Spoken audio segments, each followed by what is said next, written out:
Hello, everyone, and welcome to another episode of The Healing Home. I'm your host, Michelle, and today I am joined by Mike Williams of Sage of Quay Radio. I am very, very excited to have you today, Mike. Thank you so much for being here, and how's your day going so far? So far, so good, and thank you for the invite, Michelle. Yes, you're very welcome. And I want to give you an opportunity to introduce yourself for people who may not be familiar with your work, because I have been following your work for many years, since I began my journey with quote unquote truther information. But typically, when I started digging into Charles Manson, the mythos of all of that, probably back in around 2013, when my whole paradigm just exploded, when I started learning about the truth behind the history of bands like the Beatles, the Doors, Neil Young, what was happening in the 60s. We could go on, but please introduce yourself for the people who may not be familiar with your work and let them know where they can find you as well. Okay, so I've been at this a pretty long time. I started off as a blogger going back to the 2011, 2012 timeframe, and I still run the blog, Michelle. It's been, 12, 13 years. I've had to change the URL a couple of times because of censorship, but it's still there. And then in 2014, I started doing podcasting, and I created a YouTube channel, and I had never podcasted before. And two people who helped me get started were Max Egan and David Icke, believe it or not. So going back to 2014, the early part of 2014, a friend of mine had David Icke's email. And so I sent David an email and I asked him if he wouldn't mind coming on my show. I was nobody. He didn't know me from a hole in the wall. And about a week later, David responded and said, okay, I'll come on your show. And it was the same thing with Max Egan. I was listening to a lot of Max's podcasts, and I thought, let me invite Max and see if he'll come on. And the same thing happened. So I want to thank both David and Max for helping me get started. It was very beneficial because what happened was after people saw their names, whenever I reached out to somebody, they were more apt to come on the show because it had like a track record of having people on. So, that's how it works. Some people may not like that, but that's reality. That's how it works. So I have been doing the YouTube channel and now Rumble and Odyssey and Brighteon and BitChute since 2014. So that's a decade. And my podcasting, where I was the host, actually slowed up a lot once I got into the Beatle research, which was in 2016. I was still doing shows after that, but the research into the Beatles was occupying so much of my time that I had to shift gears. So since 2016, I've been heads down looking into the Beatles and what they were really all about. And I came up with some very interesting conclusions. Yeah, great intro. And that's wonderful to hear about. I have heard you speak about that, your intro with Max Egan and David Icke. It's so cool when we look back at those things and look at those people who were the ones that were like, I'll give them a chance, and then that being the catapult person that allows you into that little network. And I think too, it's just, it is unfortunate that it is who you know, but that's just how it goes. And it'll always be that way, and it's okay. And it's like, you can hate on it or you can try and shun it all you want. But the more you do that too, you close yourself off to all these opportunities. So it's really cool. Well, I'm grateful that you stepped on this path, because I've learned a lot from your research, as has my fiance, Mario. And we both have just really, enjoyed what you come out with. And that's why you're here today. So I'm really pumped to get into the Beatles, because with the Beatles, once you start looking into their history, it's really hard to deny unless you have your fan cap on and you're unable to take that off. It's really hard to deny that their career is definitely interesting, to say the least, because the amount of records that have come out, the amount of studio time they've had, the amount of songs that were written in about what, a 10-year period, they say. How in the hell is that even possible? And you, as a musician yourself, would know exactly what it takes in order to be putting out the amount of music that they have. So, what was the first thing that really tipped you off about the Beatles that you were like, I've got to dig deeper into this and figure out what's really going on here? Well, what I should say first is I was a huge Beatle fan. I was a Beatle freak. I grew up with the Beatles. I begged my parents to go see Yellow Submarine in 1968. So my father took my brother and I to the theater. It's because of the Beatles that I picked up a guitar, started writing music, recording, all of that. I studied Beatle music. I would listen to what they recorded, the overdubs, and I would incorporate that into my ideas about a song. And I knew about the Paul is dead rumor or conspiracy going back to when I was in high school. That's when I really became familiar with it. And that was around 1976 or so. And I was so interested in the clues. I was playing records backwards and I was looking at the album covers, looking to pick up on the clues.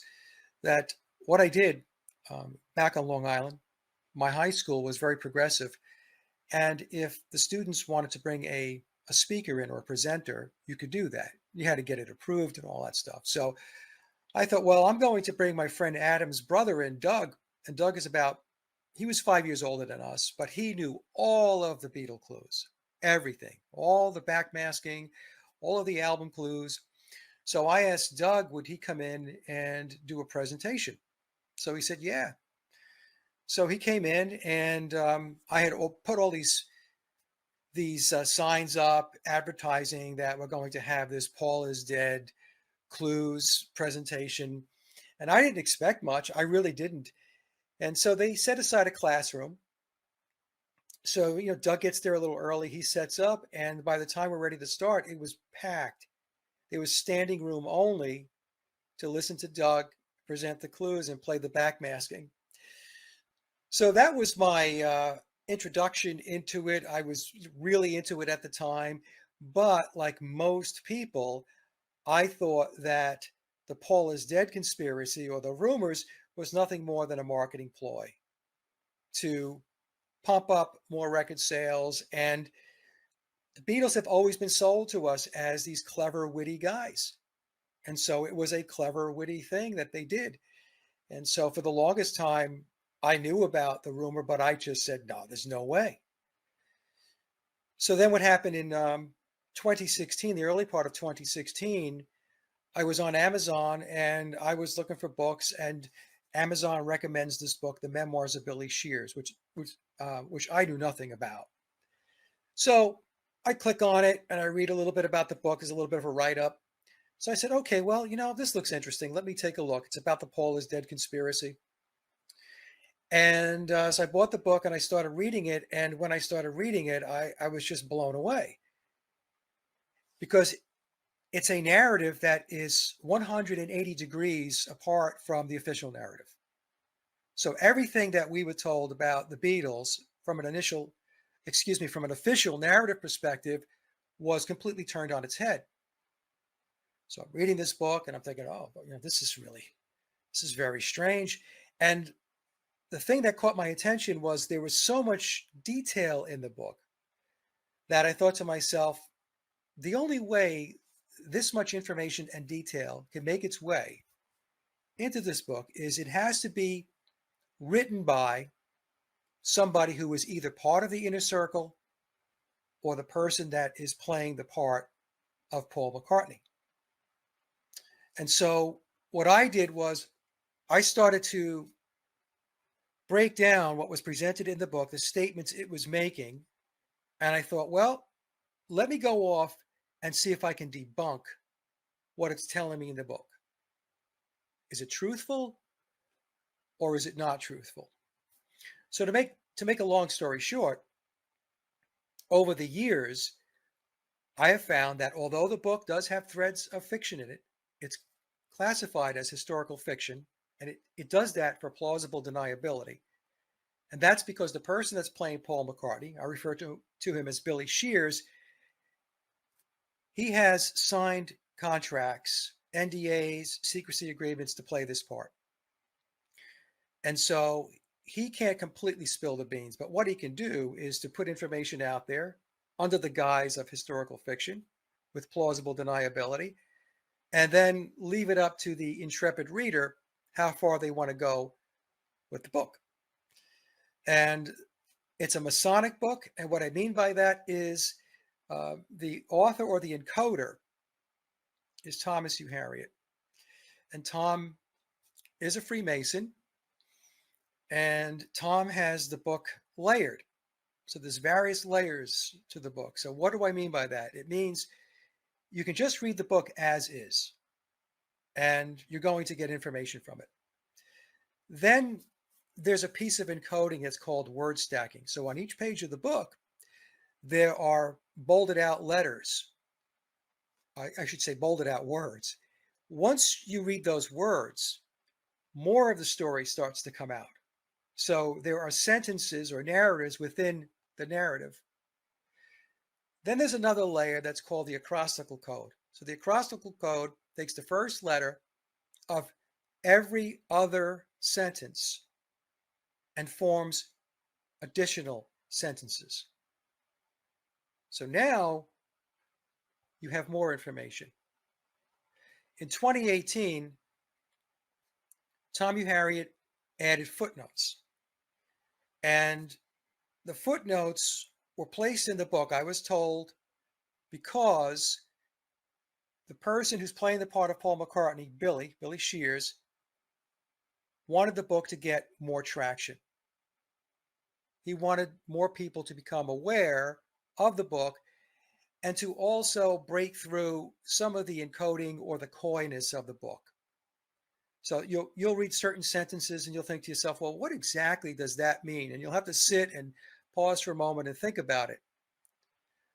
But with the 2018 version, a lot of that guesswork was taken out because Tom added footnotes, which were very clear about what those particular passages or narratives were talking about in the book. Another piece of layering is the book asks the reader, if they decide to, like I said, be intrepid, to go outside the book and to do research, and then take your research outside the book and tie it back to where the book was leading you or suggesting that you go or look at. And that's what I did when I took a look at whether they wrote all their own music or not. Recently, there's another layer, and it's referred to as the whisper messages. So at the very top or the side of each page, or almost all of the pages, I don't think it's on every page of the book. The book is 666 pages and 66 chapters. So we have a little bit of occultism going on there. But these whisper messages are written in very faint font. So, I had to actually take a magnifying glass, as ridiculous as this sounds, and read the whisper messages. And now we're getting more information. So that's how the book works. So think of it, the way I've described it on other shows is think of it as a gigantic puzzle. And you're presented with this puzzle.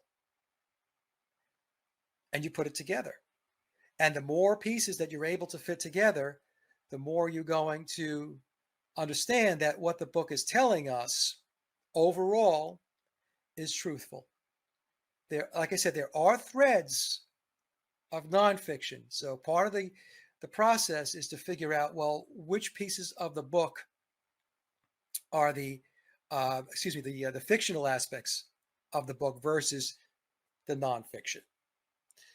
So what happened was, as I was going through this book and reading it, Sophia Smallstone was a friend of mine, and back in 2016, I told her, I've got this book. It's very interesting. I'm not really sure where to go with it, but I started to explain to her what the book was saying, and she said, "Well, why don't you come on my show and do a presentation on the book?" And I resisted for the longest time, Michelle, because the book is 666 pages, and I knew in order to break that book down, there was going to be a tremendous amount of work. Like I had to build a PowerPoint. I had to think through what are the categories, the subcategories, and tie it all out. And I thought to myself, do I really, really want to do this?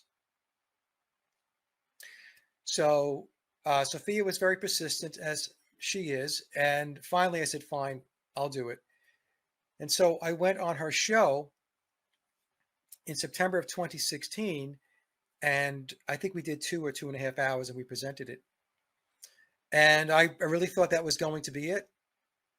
I really had no other plans to go any further with the book. I thought, okay, fine, I did it. Now let's move on. And then Mark Devlin reached out to me after watching the show I did with Sophia. And Mark said, hey, Mike, would you come on my show and talk about it? I said, okay, I'll come on your show and talk about it. And toward the end of that show, I said to Mark, well, this is going to be the last interview I'm going to do on the Beatles and this book.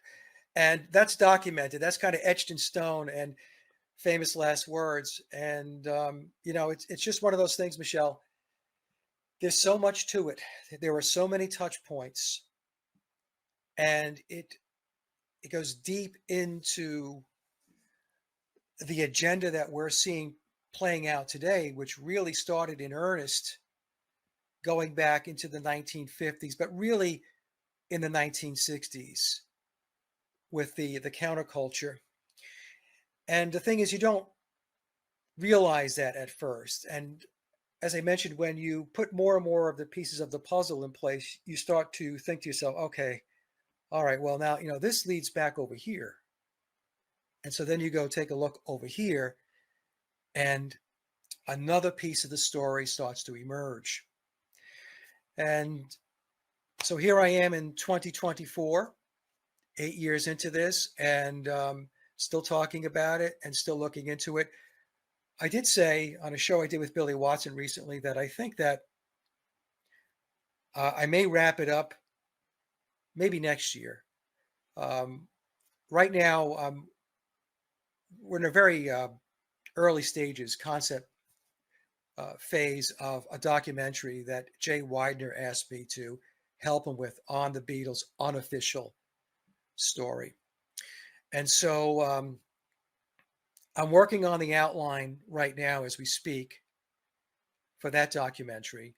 And I also had to reach out to some of my colleagues to see if they were interested in participating.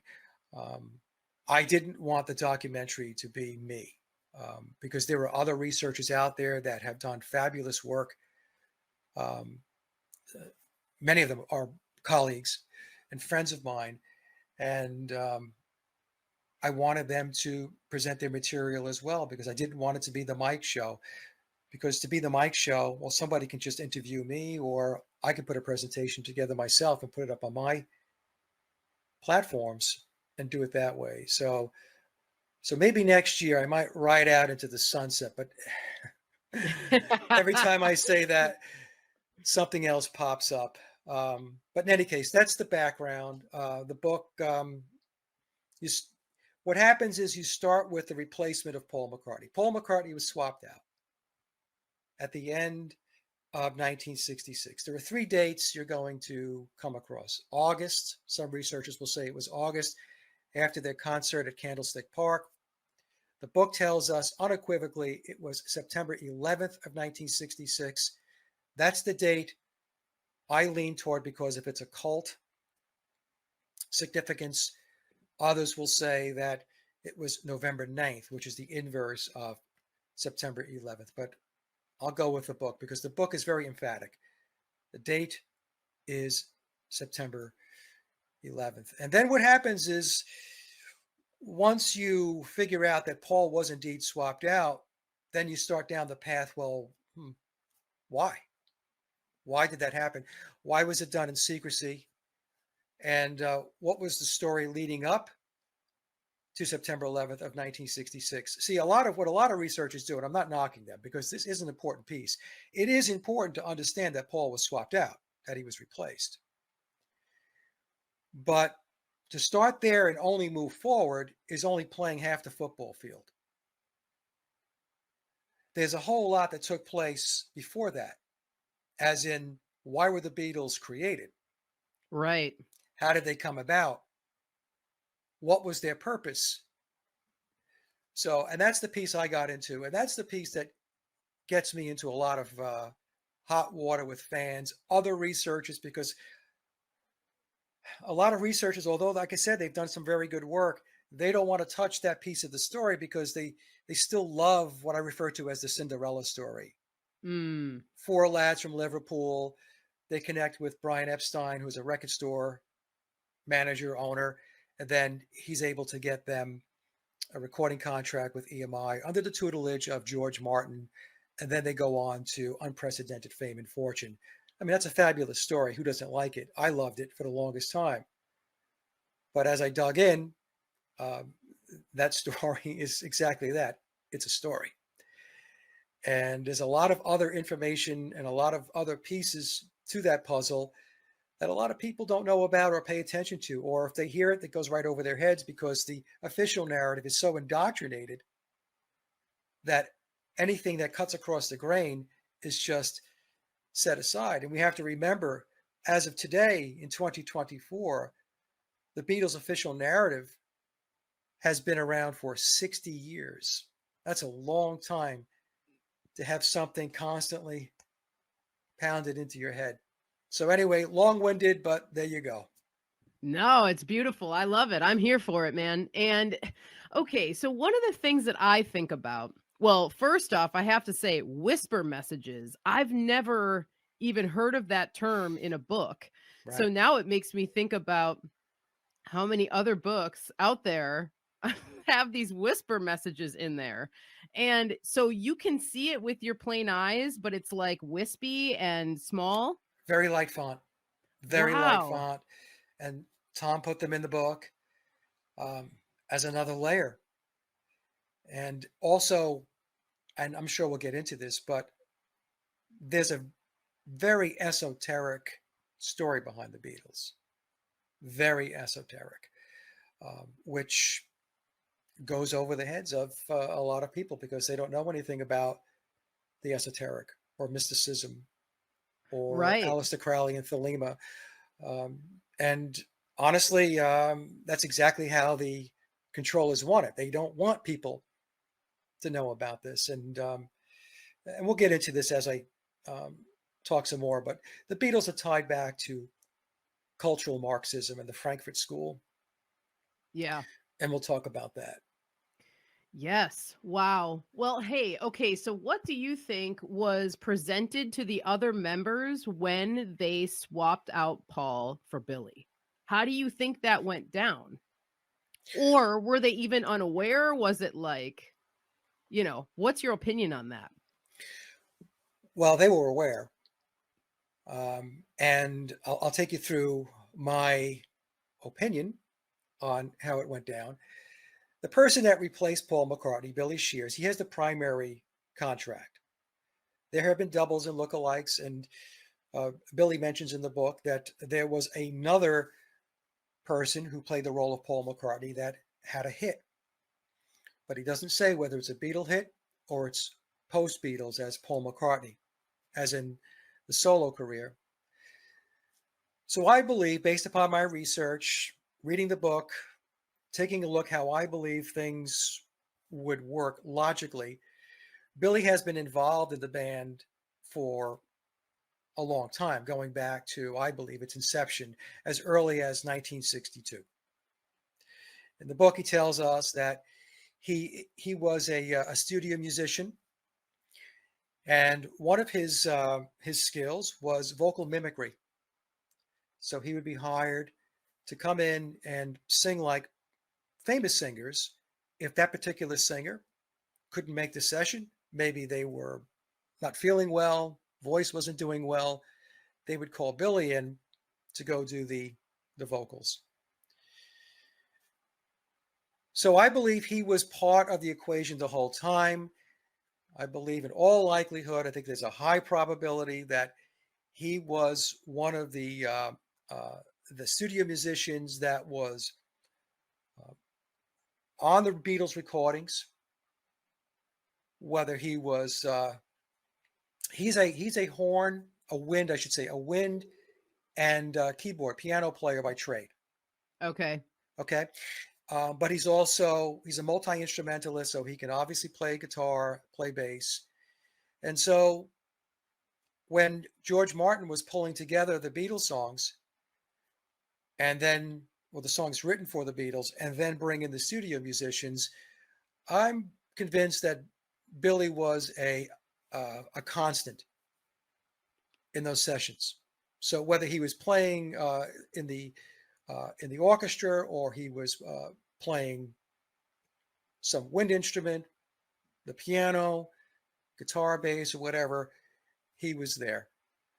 So the reason why I'm taking you through this is because if that's the case, and I believe it is, then the other Beatles knew who he was. So he wasn't this stranger that just popped in September of 1966. So he was making the rounds through different studios, EMI being one of them as a studio musician. And I do believe that George Martin tapped him to play on certain songs. So the other thing that we have to get our heads wrapped around, and I had to do this as well, all of the Beatles were Freemasons. So how do we know this? Because we can go back in time and we can see multitudes of images and photos that were taken of the Beatles, whether as a group or individually, where they are engaged in Masonic symbolism. The Masonic handshake, the lion's paw, one-eyed symbolism, lots and lots of imagery. Birdcage, the birdcage goes to Illuminati mind control. We can get into that in a little bit. So this is important because if the Beatles were Freemasons, and I believe they were, that's a secret society that keeps its secrets to itself. Now, some people will argue, well, they weren't high degree Masons at that age, 19, 20, 21, 22 years old. And that's probably the case, but it doesn't matter because Masons have obligations. They take their oaths and they're bound by those oaths, period. So I think that when Paul was replaced, and I do lean toward Paul passing away, dying. Other people believe that he just stepped out. I don't see any proof of that, to be honest with you. I've taken a look at many, many, many images post 1966, and I haven't really come across anything that wasn't doctored that looks like the original biological Paul. So I believe Paul did pass away in 1966. So when it came time to keep the Beatles together, and Billy was brought in again. Now, Billy wasn't just dragged off the streets and said, hey, you look like him, you play like him, you sound like him, because this is kind of the questions you get from those that don't believe the story or don't want to believe it. Oh, how did they find somebody that looked like him, sounded like him, and plays like him? Well, the truth of the matter is none of those things are true. He doesn't look like Paul. He really doesn't sing like Paul. Right. And he's a different instrumentalist than Paul. He has a different style of playing than Paul did.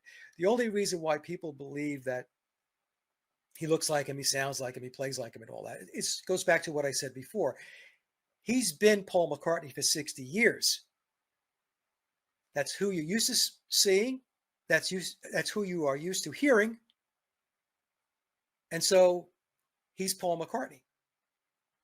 As an example, just to give the audience a kind of a baseline, take a look at early video of biological Paul pre-1966 going back to 62 and 63 performing live. And take a look at how Paul plays his bass, his stance. his body movements. Fast forward to the rooftop scene in Get Back in January of 1969, and take a look at that guy and notice his posture and his stance when he's playing. It's completely different, not even remotely the same. They are two different people. So the Beatles were well aware that they were manufactured and that they had a job to do. Now, their understanding of the big picture was limited. It's compartmentalized. Right. Okay, so that's not to say that they had the full spectrum or the full scope of where the controllers were going with all this.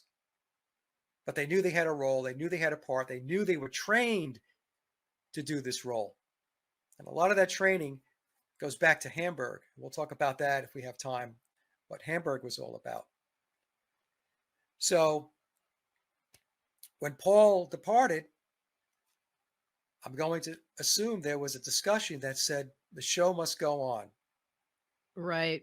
And the new guy is that guy that you guys have seen hanging around here. Okay.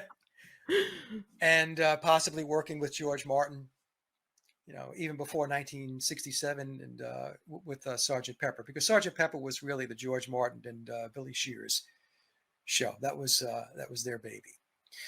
So that's what I think happened. And it's not to say that the original Beatles were not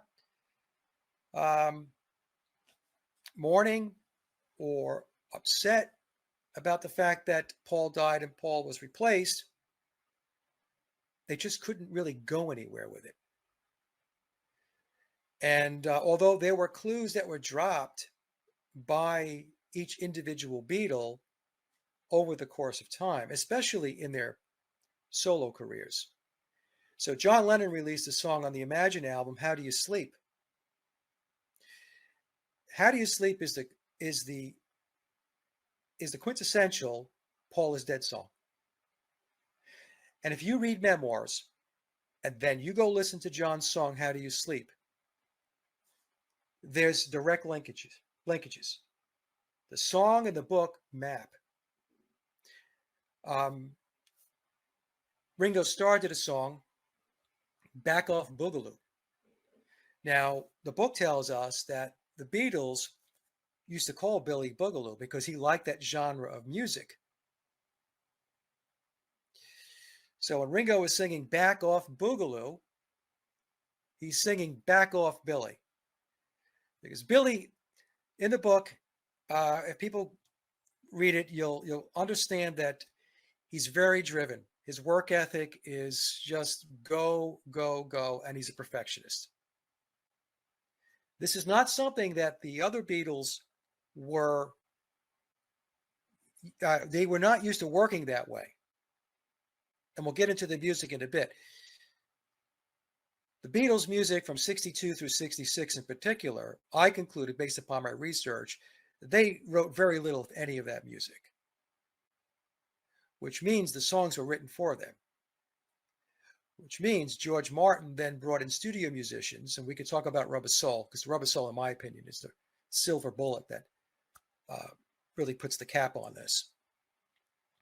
So studio musicians recorded the songs, and so when the Beatles came into the studio, their job was not to write music. Their job was not to record the music because the songs were already written and recorded. Their job was to sing the vocals. That was their job. That's a very, very different job than being involved in the actual songwriting, in the arrangement of a song, and putting it all together. So when Billy came into the picture, starting with the recording of Sgt. Pepper, what he did was he brought them more into the fold, whereas George Martin kept everything basically to outside songwriters and studio musicians. When Billy came in, he wanted to open that up to John Lennon and George Harrison in particular, so that they could be participate more in the songwriting and play more on the recorded tracks. So think of Billy as actually developing them to become songwriters, or much better songwriters, and to also play on the recorded tracks. Now, that being said, the Billy period goes from 1967 to 1970. The biological Paul period is 62 through 66. Even though Billy brought them into the fold, and this is, in my opinion, this is particularly evident with the White Album. Because Pepper, Sgt. Pepper was the Billy and George Martin show. Pepper was very, very important because Sgt. Pepper kicked off the Summer of Love. It was the beginning, the true beginning of the psychedelic period. So the Beatles established that foundation, that baseline. In fact, in an interview, I believe it was in 1990, Billy, as Paul McCartney, sat down and had an interview with Bernie Goldberg. And during that interview, Billy told Bernie that George Harrison was essentially a no-show for the Sgt. Pepper recording sessions. That George Harrison was at home putting in a pool or something. That's a quote from the interview. So why am I bringing that up? I'm bringing that up because that's to show that George Harrison was credited for the guitar work on the Sgt. Pepper album. But here we have an interview with Billy speaking to Bernie Goldberg and saying, well, George Harrison wasn't there. So it begs the question, well, if George wasn't there, then who's playing guitar on those tracks? My guess is a lot of it was done by Billy himself. And of course, they can always bring in a studio guitar player and then credit the tracks back to George Harrison. But it's with the White Album that we start to really get this eclectic collection of songs. And a lot of people, a lot of Beatle fans and critics will say it's a great album, but it's a hodgepodge of styles. Yep. It's eclectic. And particularly for the time, because, Yes. and that is always a big giveaway. And I'm glad we're going to the White Album because it obviously brings us closer even to like the Manson mythos that is mixed in with all of this. Yeah. And that's where a lot of my interest lies within Manson. And I'm of the belief too that the Beatles were thrown into the Manson mix as kind of this weird sort of, that's the mainstream narrative. Okay. They were listening to the Beatles and they were influenced by the White Album. And that's why they wrote Helter Skelter. And that's why there's Piggies and this and that. I do think that that's part of the whole kind of CIA sort of MK Ultra underlyingness of the Manson stuff, but it just always just interests me that these two blend together so well because just that whole thing of the times of the Beatles kind of like ushering in the Summer of Love, and then you have the Beatles kind of bringing it to the close, because in my opinion, the Manson murders were kind of the quintessential close of the Summer of Love. You talk to people, even I can remember talking to my grandparents about how it felt, and they lived in Wisconsin, not in LA, but how everyone locked their doors after this period of time and everything else. So that's just something that's coming to mind that I want to throw into the mix with the White Album anyway. Yeah, in the book, Billy distances himself and the band from Manson, just so people know that. So I do think that the Beatles and the Manson story were glued together by the controllers. That to create a narrative, like you said, Michelle. So in any case, so what we have from 67 to 70, where Billy is the de facto handler, manager, leader of the band, is the Beatles writing more of their own stuff, playing more on the recorded tracks. However, ghostwriters were still being used to fill out the material for an album, and session musicians were still being used. As an example, one of the songs that I point out that just does not sound like the Beatles at all, and it just sounds like a crack team of session players is Lady Madonna. Interesting. Okay.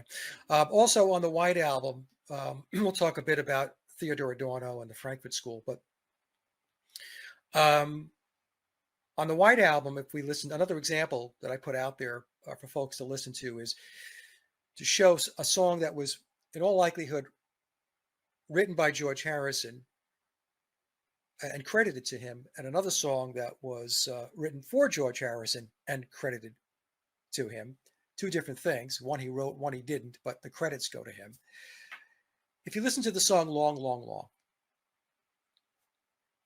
I could listen to that song and I could think to myself, you know, I could easily get comfortable with saying George penned that song. He wrote that song. It's not overly complicated. You know, in fact, I think the song is a little draggy. You know, not one of my favorite songs, but be that as it may, because there are good, look, liking music is very subjective. There are going to be people that are going to say, Mike, you're crazy. I love that song. But then switch over to Piggies. And you have this Baroque, it's orchestral, and the lyrics are right down Theodor Adorno's avenue, right down the thought processes of the Frankfurt School of critical theory and cultural Marxism. Now, did George write that song? No, I don't think so. I think that song was in all likelihood composed by Theodor Adorno, both the music and the lyrics, and George got to sing the song. So we'll get more into this, and I'll explain more why that is meaningful. But the takeaway at this point is that the Beatles, the story, is so different than what we have been told.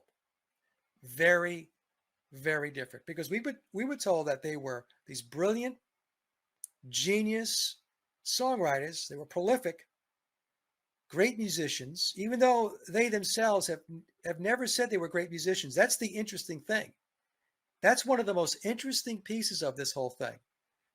The story has gotten its own legs where people will say the Beatles were brilliant musicians. But then if you go back to interviews that, especially Paul McCartney was brutally honest in two interviews going back to 1966.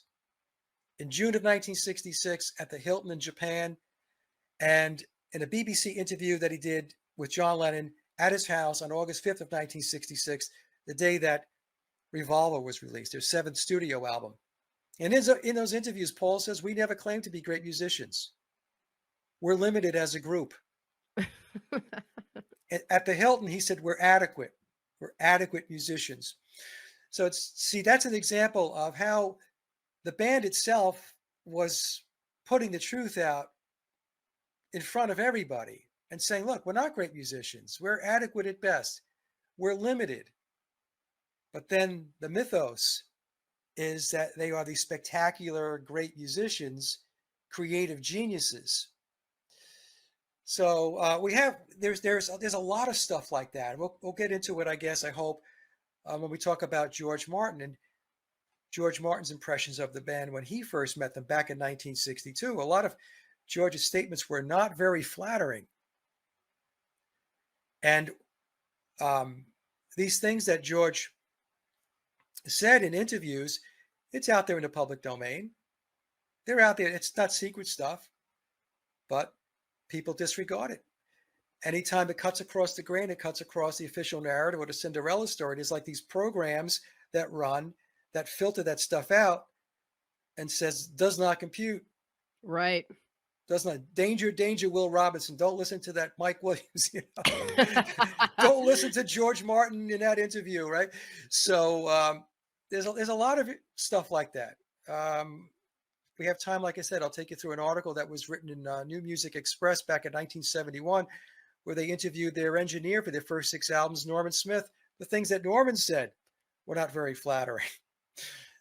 I hope you're enjoying this current episode with Mike Williams. Wanted to pop in really quick, you guys, to let you know that I still have some of my mugwort skincare products available. I have my Earthy Glow facial oil, my mugwort Earth Hag soap, and my mugwort and rose facial toner. All three of these have really been lovely, and I really worked hard to correspond with Venus for this offering. I went with the Venus correspondence of mugwort to harness that beauty, that lusciousness, that just wonderful earthy energy that comes from mugwort. It is heavily infused into these products along with the love of Venus and my love for mugwort. You can feel it in these products, and it really goes a long way. And if you're wanting to nourish and love your skin, this is a really great way to do it. So head to michelleshealinghome.com, head to the store tab, and you can get your hands on some of these remedies.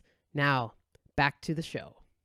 I don't know. So I don't want to bog your show down here with some of this minutia. Is there anything anywhere in particular you wanted to go?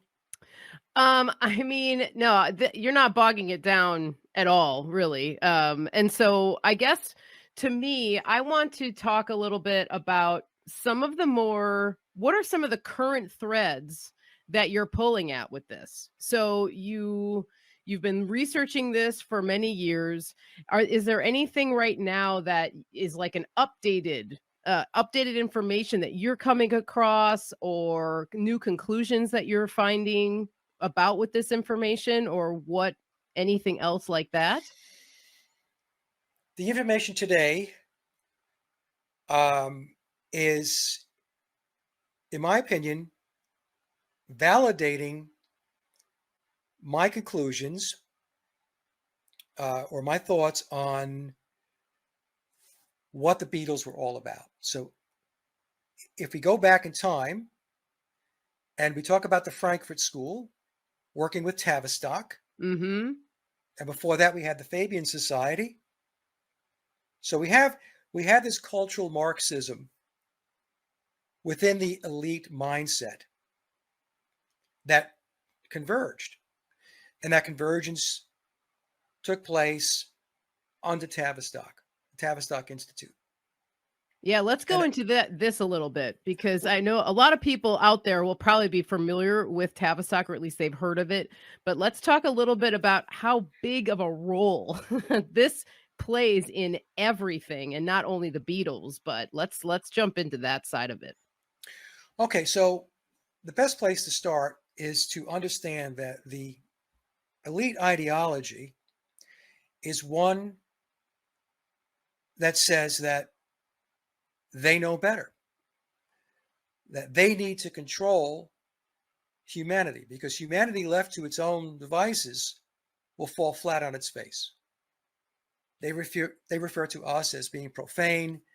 They look at us as not very intelligent, not very smart. We're not intellectuals. This is the elite mindset. And this elite mindset comes under the umbrella of Freemasonry. So think of Freemasonry as the overarching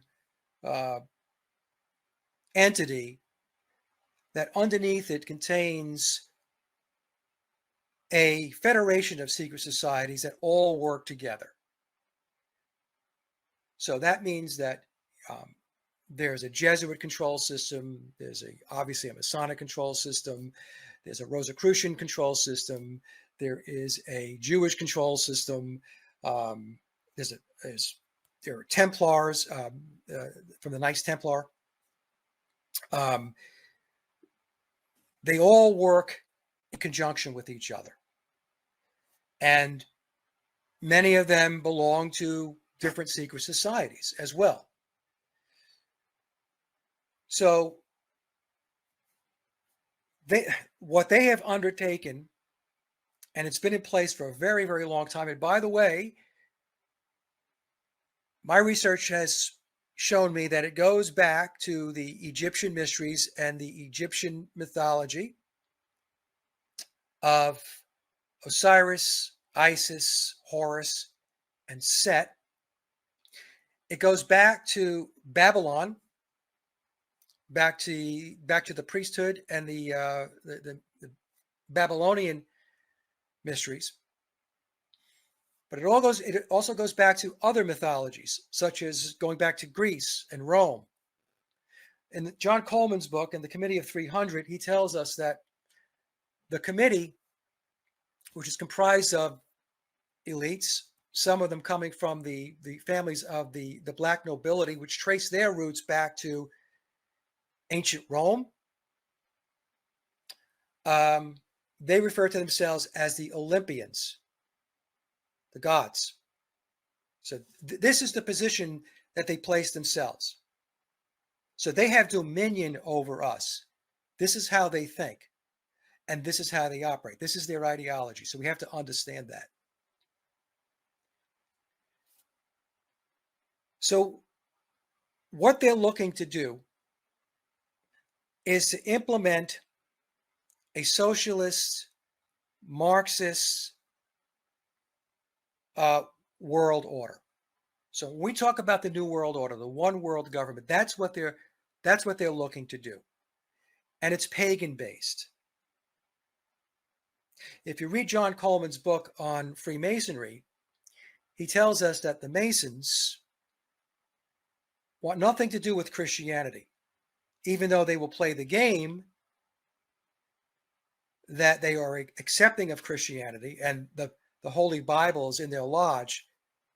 They are anti-Christian, as are, if not maybe all of these secret societies that I was just talking about, because they're pagan based. And when I talk about this, Michelle, and to the audience, I'm not anti-pagan. I'm not anti-Christian. When I talk about this stuff, I'm putting it within the context of my research. So just take it at that level. I'm not being pro-Christian. I'm not being pro-pagan or anti-Christian or anti-pagan. It just is what it is based upon what I've researched. So they're looking for this, they will tell us that they're looking for this altruistic, egalitarian world where everything is equal, everything is good. There's no more war, there's no more poverty, there's none of that stuff. We're going to save the environment. I look at this and I think to myself, well, are they really being altruistic? Are they really egalitarian? Or are they gaslighting us? Okay.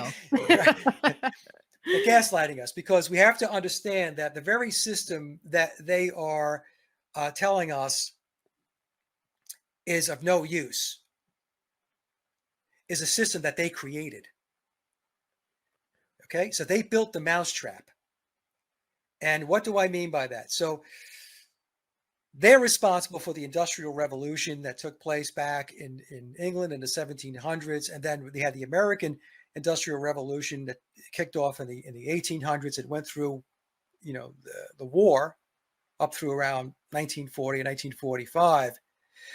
So they built a system that they knew was going to dominate people's lives, that people were going to depend on. So as an example, what's a good example of this? Many, many years ago, there were lots of small shops, sole proprietors, entrepreneurs, small business owners. They're very methodical in what they do. In fact, the Fabians are the poster child for this. They do things very incrementally, very methodically, so that you are unaware that these things are taking place. It's like the boiling frog phenomenon. Right. Okay. So think about it. So they create the corporate structure. And if we go back to the March 2020 event, what they did was they moved a disproportionate number of people, employment-wise, into their corporate matrix. So they shut down small businesses, they shut down sole proprietors. They've been doing this for a very long time. In fact, I remember reading reports years ago where federal loans for small businesses were not going to small businesses. They were funneling that money off to the big corporations, the multinational corporations. They didn't want to develop small business because they didn't want independence. They didn't want people to be resilient, resourceful, and individuals. So the mousetrap was, we're going to build this industrial base. People are going to go work in our factories. They're going to go work in our corporations. And at some point, we're going to be able to leverage that. One of the ways they leveraged it was with C19. I don't know if this is going on YouTube, so I'll use code words. Yeah, perfect. Yep. Okay. Yep. Because they knew now that even though we still had people in small businesses and so on, a huge portion of the population worked in their system, in the corporate system, and they could put the mandates through. And they could tell you, if you don't do this, you don't pick up a paycheck. So think about this in terms of a lot of stuff that has taken place. Because people will ask me, they'll say, well, you know, why would they tear down this system? Because it doesn't matter to them. They're here. They have their wealth and control no matter what. No matter what system is in place, they're calling the shots. Ultimately, what they're looking to do is to bring the entire world back into the feudal system.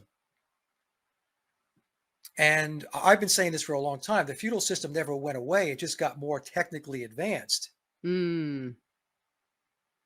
So if you don't think you live in the feudal system, think about the fact that your taxes, you're being taxed all the time for everything.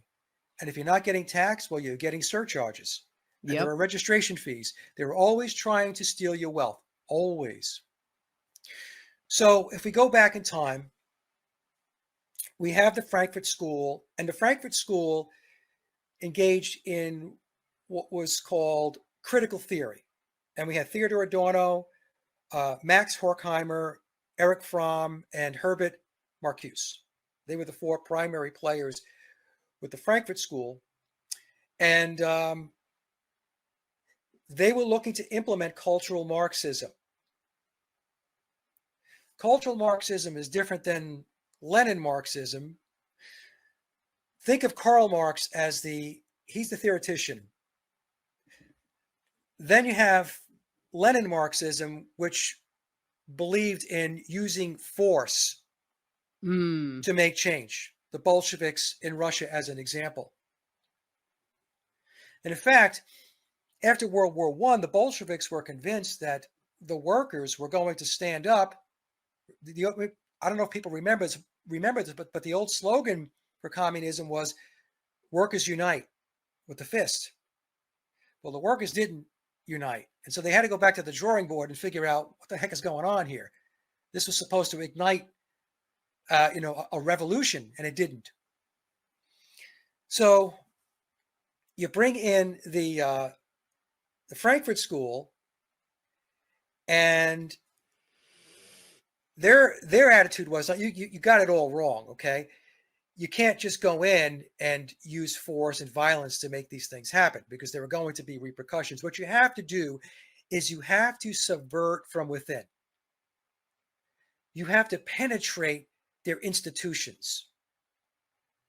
And from there, you change their laws, or you disregard their laws. And now what you're doing is your revolution now is slow and methodical, but over time, you're going to change it. So critical theory, the way I explain it is, what Adorno and Max Horkheimer and Erich Fromm and Herbert Marcuse were doing was they were taking a look at the existing structures in society. And they would then be critical of it. They would criticize it and say, well, that's not really good. You think it's good, right? Yeah, I think this is fine. As an example, the mother staying home with the children, being the homekeeper. Yep. Dad goes off to work, right?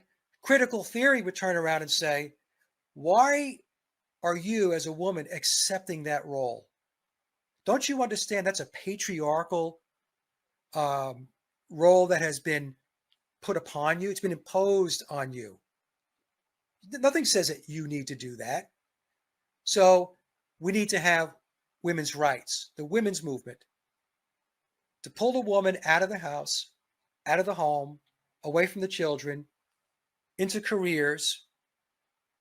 And so when that happened, then the children, what are you going to do with the children? Now the children have to go someplace, they have to go to daycare or preschool or after school.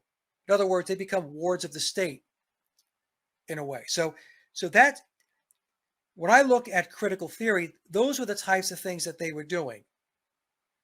Whereas many moms and women who had children were, hey, I'm okay traditionally to stay home, take care of the children, take care of the household, as the father, the man, went off to work.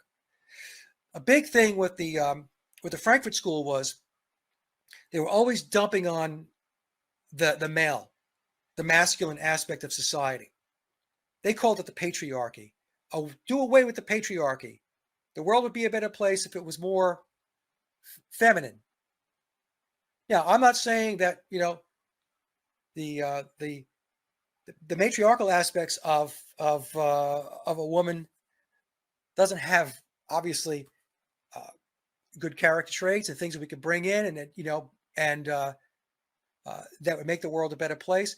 But it's a balance, right? It's a balance. Yes. And it's up to each individual to make a decision as to how they want to operate their household. But what they were trying to do was, no, they don't want you making that decision. What they wanted was to just turn the switch and switch it. Get the mother out of the house. Get both parents out working. The children then would be, like I said, wards of the state, because somebody had to watch them if mom and dad were at home. So that's just one example of critical theory. Here's a quote from Max Horkheimer, who was one of the founders of the Frankfurt School, and he's talking about the Marxist revolution, cultural Marxism. The revolution won't happen with guns. Rather, it will happen incrementally, year by year, generation by generation. We will gradually infiltrate their educational institutions and their political offices, transforming them slowly into Marxist entities as we move toward universal egalitarianism. That's what they're looking for. Now, as a precursor to the Beatles, coming out of the Frankfurt School, we had the Beat movement. Okay? So we had William S. Burroughs, Ray Kerouac, and Allen Ginsberg. Now, the one thread that we're going to see with Frankfurt and with Tavistock is there are two threads that I have picked up on. There's a psychoanalytic thread. There's a psychology thread. How to manipulate the mind. And then the other thread is hedonism. So the hedonistic part of this is to go after traditional values, traditional family values, to go after institutionalized religion. And a big, big blip on their radar was Christianity. Because like I said, if you read Coleman's book, the Freemasons want nothing to do with Christianity. They want it out of the way. In fact, in his book, he mentions that at the 26th degree of Freemasonry, that is when the Mason is told that their God is Lucifer. Up to that point, all you had to do was to have a belief in a God, a creator, source. So that's how they kind of bring it along. But I believe it was the 26th degree that John Coleman mentions that they're told, okay, so, I mean, here's the punchline. Lucifer is our God. Okay? Yeah. All right, so now, so you have the whole Beat movement, and it's B-E-A-T, the Beat movement. And what the Beat movement was all about was, it was about no rules. It was about cultural change. It was about hedonistic behavior, ad-libbing, freestyling, not to be bound by laws, societal norms, which they claimed were just, they didn't mean anything. Your idea of good is maybe not my idea of good. So there was kind of this moral equivalency argument that was taking place as well. Right. So that's what they were doing. And I read that John Lennon was a fan of Ray Kerouac, who was a big player within the Beat movement. Yes, definitely. And Billy, as Paul McCartney, collaborated with Allen Ginsberg. So we could see here that we have the Beatles tied into this Beat movement. So Beat movement, B-E-A-T. Then we have Beatles, B-E-A-T-L-E-S. So the Beatles were really a result of the Beat movement. So look at you have the Frankfurt School, we have Tavistock. They create the Beat movement. The Beat movement then segues into, we start getting into rock and roll, and it moves right into, connects itself right into the Beatles. And the Beatles also, the beetle is also the scarab beetle from Egyptian mythology, which is in reference from an Egyptian mythology perspective, is talking about enlightenment. So the Beatles are also put into a position of enlightenment. This brings in Aleister Crowley as well. So let's just for a moment, let me pause here for a second and just make a tie that maybe might not be so obvious. Crowley talked about his eons. He said back in the early 1900s, he claimed that that's when the eon of Horus was coming into play. Before that, it was the eon of Osiris. And the eon of Osiris, or the age of Pisces, was about oppression. It was about being shackled. It was about not pursuing your true or pure will. You were bound by societal dogma. And then he said, when things shift and transition over to the eon of Horus, that's when man becomes unshackled. That's when you can follow your pure and true will. So think about what Crowley is teaching, his tenets of Thelema. Thelema is his religion. And by the way, his religion was founded on April 8th of 1904. And we recently had the solar eclipse on April 8th of 2024. Wow, yeah. So the reason why that was played up so much in the media, my opinion, is because it was celebrating the 120th year of the religion of Thelema, which I have concluded is the primary spiritual and philosophical belief system of the controllers within the pyramid of power. Crowley's belief system plays a very, very big part in what it is they believe. And again, it's the worship of Lucifer. Wow. Yeah. Okay. All right. So we have the Beat movement that attaches itself to the Beatles. And so the Beatles, as a creation of Tavistock, with the strong ties back to the Frankfurt School, in particular Theodor Adorno, they were created in order to further the dismantling of traditional values and institutionalized religion. So when you think about the Beatles, it started off innocent enough, but then it quickly progresses. And what did the Beatles represent? The Beatles represent anti-establishment. They dressed very differently. The music was very different. The way they presented themselves is in interviews, they were quippy. They would push back at the reporters, what would be perceived as the stagnant, stoic establishment press at the time. And going back even to some of the songs, let me just throw this out there. And by the way, when I say this, folks, I am not a prude, okay? I'm just gonna, it's something you need to think about, okay? So the Beatles' first album, released on March 22nd of 1963, March 22nd is 322. It's the Skull and Bones number. Also, it's tied back to Genesis 3:22. And the reason why it goes back to Genesis 3:22, it's because it's saying, hey, the Bible's saying, because they know this now, they could be like gods, and we can't have that. But the controlling system, they're saying, no, we're going to have that. We're going to have that. We're going to be gods. We hear it all the time. Aleister Crowley said every man and woman is a star, which means every man and woman is their own individual who develops their individuality, and then they become gods. Because in his book 77, he says, there is no God other than man. So their first album, think of the song, Please Please Me. Please please me like I please you. It's sexual innuendo. Even this very, very, very basic rock and roll song going back, it's there. There is this, it's implied, please please me like I please you. What does he mean like that? How do I please you?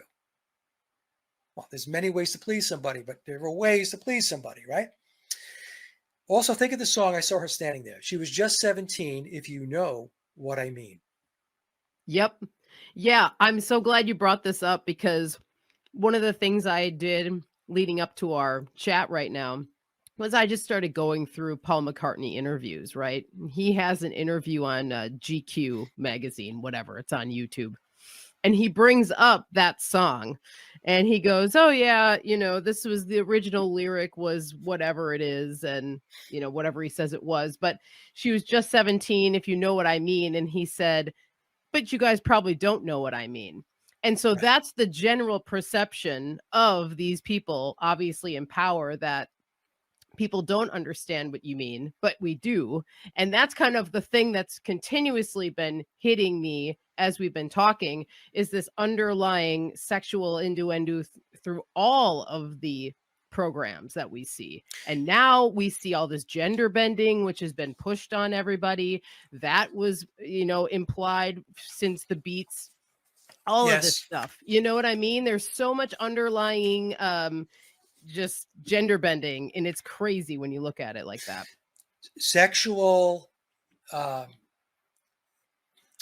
deviation, I'll put it that way, is very, very high on their list of things that needed to be implemented in order to dismantle the current societal structures.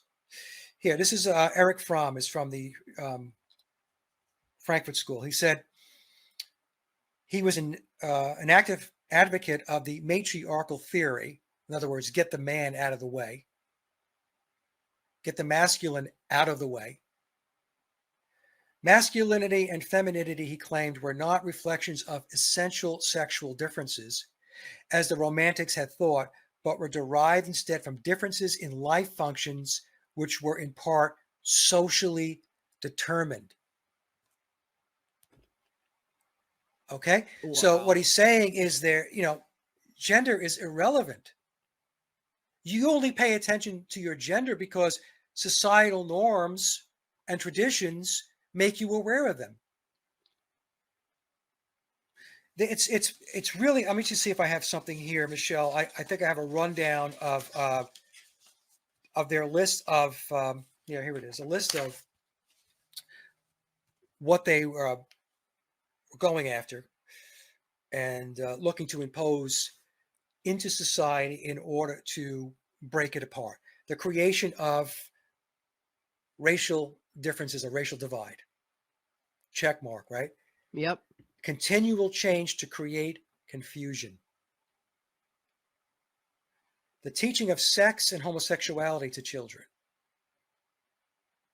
The undermining of the schools and the teachers' authority. And by the way, if anybody who's interested, this is the Frankfurt School. I got this off of Henry Mackow's website. And it goes a lot deeper with a lot more links, but this is just a summary. Huge immigration to destroy identity. The thing you have to understand about the controllers, the elites, in no way are they looking to destroy their identity. Their bloodlines are preserved.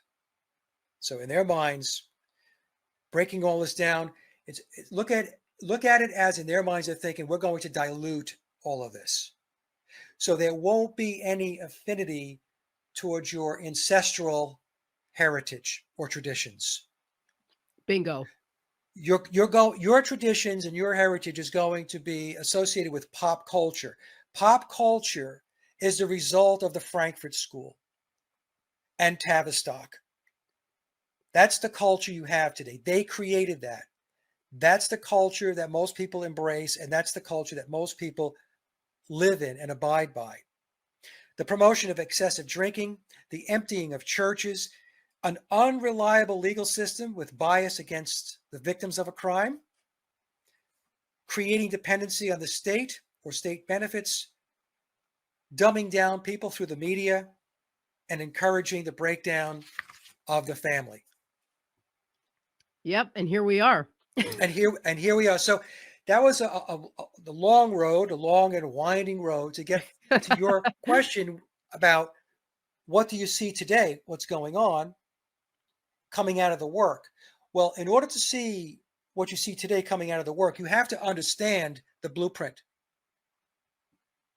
What was the planning? Who was planning this stuff? What was the strategy? How were they going to implement the strategy?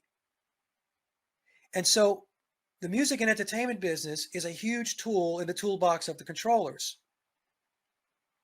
And the Beatles are a big, big tool in that toolbox. I explain to my audience that the Beatles are foundational to all of the genres that were created by the Tavistock Institute, starting with them going forward.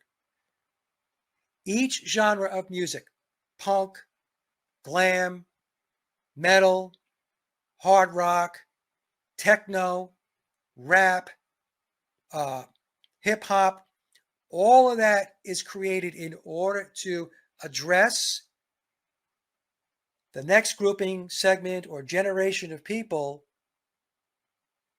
to get them conditioned to be where the controllers want the public to be. They want them marching along single file. And at the end of the day, they want a homogenized society. In Memoirs, it tells us that what they're looking for at the end of the day is a population of literalists. People who believe in and abide by their ideology, their philosophies, their spiritual beliefs. And if you're not one of those people, if you're an outlier, then you're going to be a slave. And Crowley in his book 77 spells it out. Those, basically, I'm paraphrasing here, but those that are not with us shall be our slaves. Another thing I want to mention about Crowley is I get a lot of, not a lot, but every once in a while people will say, no, you're misunderstanding what Crowley's saying. What, his age of Horus is for everybody. I'm like, no, it's not for everybody. Crowley is not talking to the profane. He is not talking to the average Joe or Jane in the street. Crowley was part of the elite establishment. He worked for British intelligence back during World War I. So his religion of Thelema is talking to the elites. It's talking to the adepts. It's talking to the initiates. That's the category. That's the classification that they put themselves in. So the Beatles were a big part of changing the societal and cultural landscape. See, a lot of people have trouble with that because the Beatles have been around so long, and we've been so conditioned and indoctrinated with the Beatles story, and they've been the soundtrack to so many people's lives that it's that slow boiling frog thing. I was part of that, Michelle. I was part of that. It wasn't until I woke up and saw what was going on. But the Beatles, they brought in rock music. And after the Beatles came out, how many guys and girls went out and they formed bands, bought guitars, bought drums, bought basses, bought amplifiers. And, the British invasion. So when you think about the British invasion, the world's control system, at the end of the day, makes its way back up through Britain, through London, the intercity of London, through the Crown. Where is Tavistock? Tavistock is in London. The British invasion. It's the invasion of traditional values, traditional institutionalized religion. That is what that was all about. So they created this genre of music, and it's all about presentation, Michelle. Mikey, so you still here? I'm still here. Yeah, you froze on me. Okay. All right. I'm here too. So I can hear you though. Okay. Yeah. There you go. Okay. We're back. Okay. Okay. Presentation is very important because a lot of people will argue with me and say, well, are you saying all these bands, they don't play their own music? I said, nope, never said that. I never said that. Never said that. I even said that the Beatles can play their instruments. The Beatles just weren't skilled enough to take it to the studio and be on the recorded tracks. Based upon my research, that's where I landed. But the Beatles created an entire environment of musicians that studied their music and became very good musicians. They became songwriters. They formed bands. They recorded. So it was the catalyst that got the ball rolling on all of this. And it's presentation. So when we take a look at, back in the 1960s, when I say presentation, it's the appearance. How did they dress? It's the clothing. It's the hair. It's the beards. It's the symbolism, the occult symbolism on the album covers. Oh, yeah. That's the presentation. It's the drugs. It's the alcohol. It's the free love. That's the presentation that was brought into everybody's living room in magazines and books, and it was everywhere in the movie theaters.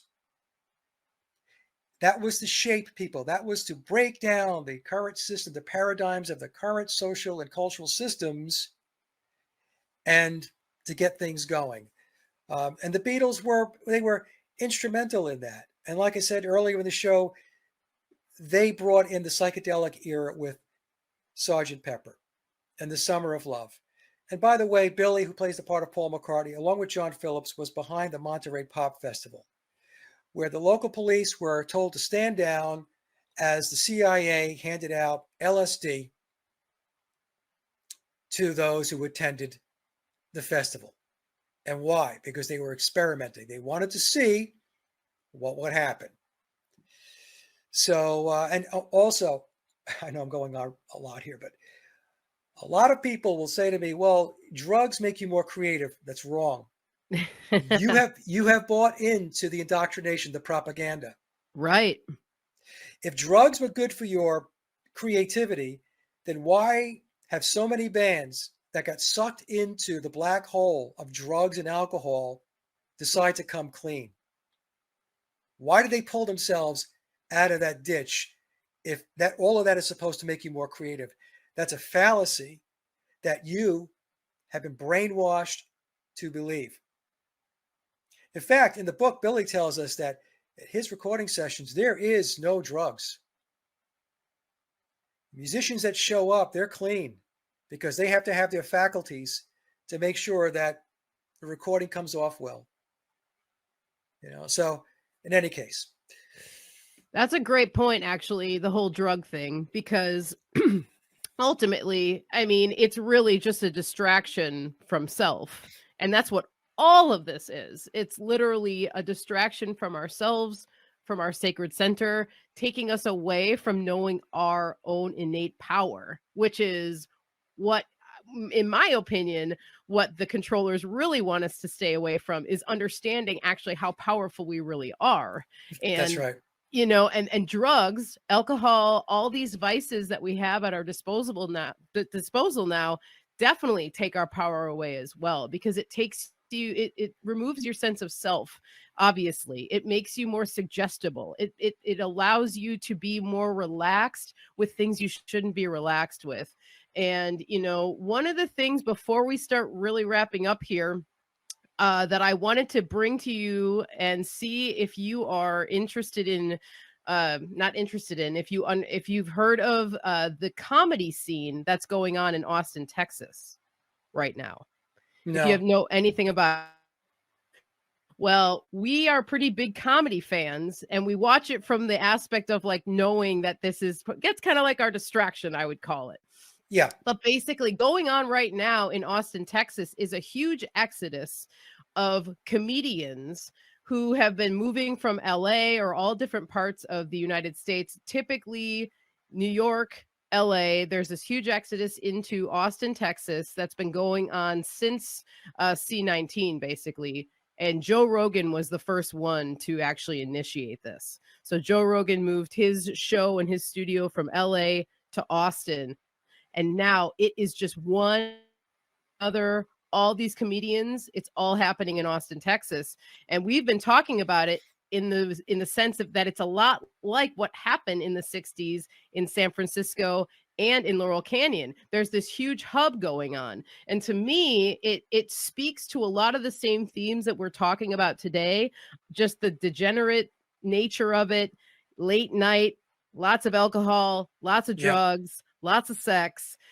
Obviously everyone likes to laugh. Who doesn't want to laugh? It's wonderful. As I said, I'm a fan of comedy, but we're watching this with the lens of eyes to see, I guess you could say. And so I just wanted to kind of get your perspective on that and see if you've looked into that at all. But if you haven't, I suggest you do, because Alex Jones hands in this as well. There's all this stuff going on, and it's really interesting. We're seeing a lot of the same sort of Laurel Canyon programming in the comedian scene, and it's just something to be aware of, I suppose. There's a main comedy club that just opened by this guy named Red Band, and he's kind of like, he's been a producer. He was Joe Rogan's original producer, actually, and his comedy club is called the Sunset Strip Comedy Club. And so there's all this crossover of lingo too that's happening, and it's just really interesting to kind of see it going down. It's the creation of Pied Pipers. Yes. This is what they do. So I know we're really short on time, but let me explain this real quick. So the whole mindset of cultural Marxism is also tied into the cult of Pan. Yes. Okay. Mm-hmm. And if you look, and the Pied Piper is a play on Pan, right? The Pied Piper leads the children out, right? And then he's playing his flute. Look at the cover of the Sgt. Pepper album cover. The Beatles are in multicolored outfits. In fact, the entire album is multicolored, but look at their outfits. Pied means multicolored. The Beatles are the Pied Pipers, leading their followers with their music to the Aeon of Horus, to the Age of Aquarius, to the end state that the controllers are looking to, their goal line, which I think they think they're going to have everything sewn up on January 1st of the 22nd century. I mean, this is just a thought in my mind that they've got this thing planned out, and they've got control points like 2030 as an example, right? 2030 is just a stop along their timeline of pushing the agenda forward. They'll have an agenda 2040, 2050, 2060, 2070. But the Beatles are the Pied Pipers. And take a look at the instruments that the Beatles are holding on the cover of Sgt. Pepper. They are wind instruments. Ah, yeah. Pan. Right. The Pied Piper.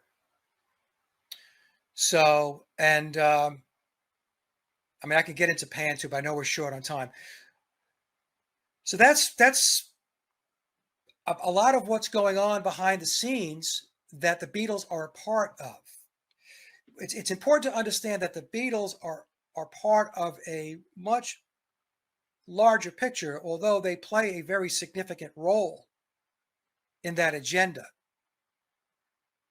They were very, very key to kicking off the counterculture back in the early 1960s, and the Frankfurt School and Tavistock, very, very successful, very successful. I could vouch for it because all I have to do is take a look at the comment section and how many people absolutely don't want to hear what I have to say about the Beatles because it's a religion. It's another ism. And, like I said, they create Pied Pipers and people follow. Wow, indeed. Man, Mike, this was excellent. Thank you so much for imparting all this wisdom. This has been a really good conversation and just really grateful to have had some of your time. You're very welcome, Michelle. Maybe we could do a part 2 at some point. And there's just so much to this thing. I'm doing a documentary with Jay, as I mentioned, and I told him there's so many touch points. I don't even know how we can get the documentary done. Oh yeah, that'll be really exciting though. I definitely hope that all plays out and comes to fruition, because that, I think that a lot of people too, I do think, as much as I see people wanting to avoid these truths and this and that and the other thing, I do think there's more people that are becoming more open to understanding that there is something weird going on. And I just don't think, like, everyone isn't meant to see this stuff. It's just like how it is, just like with everything in life. Some people are going to get it, some people aren't ready for it, some people, Yeah. their mind isn't even like close to being able to wrap themselves around it. So I just feel grateful for being one of the people that have been able to see the light, honestly, because it's been such a helpful thing in my life in so many ways. It's one of the reasons why I call my show The Healing Home, because learning this information, what we're talking about today, has been so freaking healing for me. And it is accelerated my ability to heal and to help others heal, because when you can see this stuff, things start to make so much more sense. As crazy as it can make you feel, you just see life through a different lens, and it's really helpful. So kudos. Thank you for doing all you do. It's valuable work and it's much needed, really. So It's I honor probably going you. to kill me. Oh man, I hope not, man. No, I mean from exhaustion. Oh, oh, I get it. Yeah. I mean, this kind of stuff is really, it's not for the faint of heart. That's for the truth. So please tell everyone where they can find you. I will also have all your links in the description of this video down below. But if you have any parting words or that you'd like to share with the audience, the floor is yours, sir. Thank you again, and I wish you the best. Well, thank you, Michelle. To take a look at my work, my music, just go to my hub website. It's Sage of Quay, SAGEOFQUAY.com. All the links are there, all the platforms, Reverb Nation, SoundCloud, where my music is. Just head over there. And if you're interested in the Beatles, go to my Paul is Dead channel, my Beatles channel. The link is there, and you can start taking a look. I have 300 videos up, Michelle. Wow, 300. I did see too that you had put a post up maybe last month about there's been 5 million views on that's crazy. I mean, that is such a huge milestone. Over the 8 years, 5 million views or listens to all of the material. And how do I come up with that number? I just go to 2 of my channels. I go to my main channel, Sage of Quay, and I go to my Paul is Dead channel. And the Paul is Dead channel is very easy. You just go to your About You page, and it tells you how many views there have been. And then for my other channel, I've got to count them up. So it's just those 2 channels. It's more than 5 million, actually, because I don't count in Rumble, Odyssey, BitChute. Oh, man. I want to keep it conservative because because there's always somebody out there, that's going to say, it can't be 5 million. Well, it is 5 million. So, yeah, it's quite amazing. It really is. Man, well, that's awesome.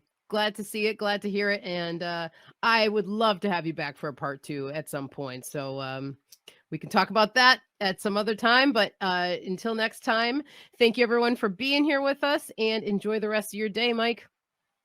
You too, Michelle. All right. See you soon.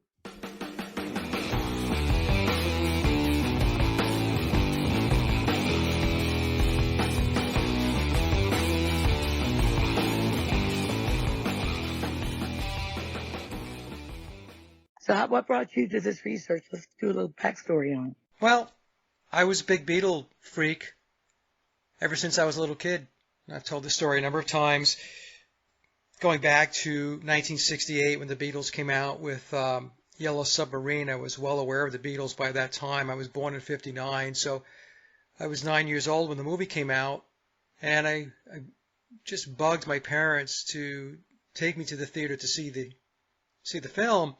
And so finally my father relented, and he took my brother and I. My brother's just about 15 months younger than I am. He was another little Beatle freak. So the Beatles were the reason why I learned to play guitar. They taught me, by listening to their music, how to write music, to record music. So they were a huge influence in my life. I collected a lot of Beatle memorabilia over time. In fact, I have, well, it's smaller now because I sold off about half of it, but I had a huge vinyl collection of Beatle albums from all over the world. I collected for many, many years. And I guess about a month ago, I ran into another collector, and I told him what I had, and I was able to offload a good chunk of it. I kept the really valuable stuff. I still have that. He was interested in many of the records I had, a lot of the reissues, and some of the memorabilia, so he took that off my hands. The point I'm making is I was really, really, really into the Beatles. To this day, I still enjoy the music, and that led me into high school, which was around 1976. Yeah, 76. I was into the whole Paul is dead conspiracy, and I didn't believe that Paul was dead. I thought it was just an elaborate marketing ploy to sell more records, and the Beatles have always been sold to us as very clever, witty guys. I just thought it was a clever, witty thing that they were doing. But I loved taking a look at the clues on the albums and playing the songs backwards because the songs were backmasked and stuff like that. So my high school was very progressive back in the day, and they were open to having students bring in outside speakers. So I had a friend, Adam, and Adam had an older brother, Doug. Doug was about 5 years older than we were. And he had all the Beatle albums, and he knew all the Beatle clues from the Paul is Dead conspiracy. And so I asked Doug if he would come to the school and do a presentation, and he said, yeah, he would do it. So he did. And the day that we had the presentation, it was standing room only.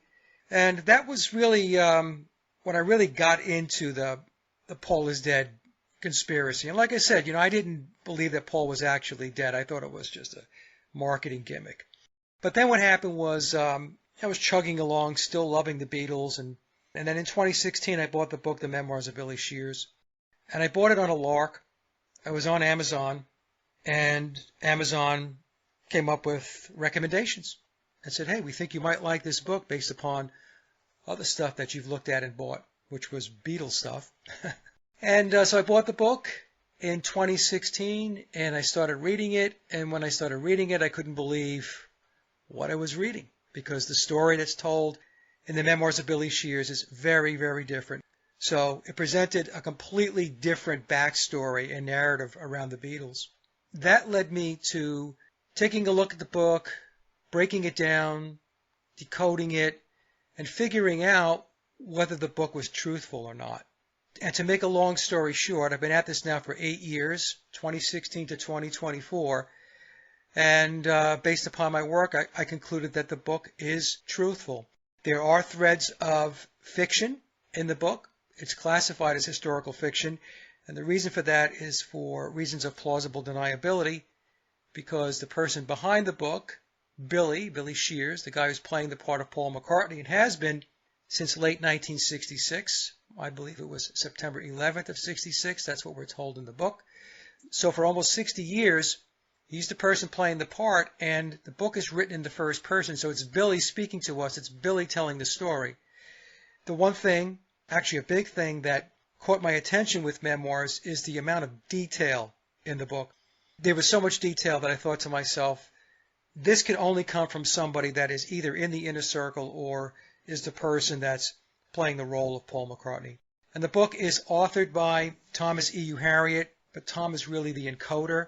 And the reason why he's referred to as the encoder is because the book is encoded, and you have to decode it in order to break the book down and get to the truth behind the Beatles story.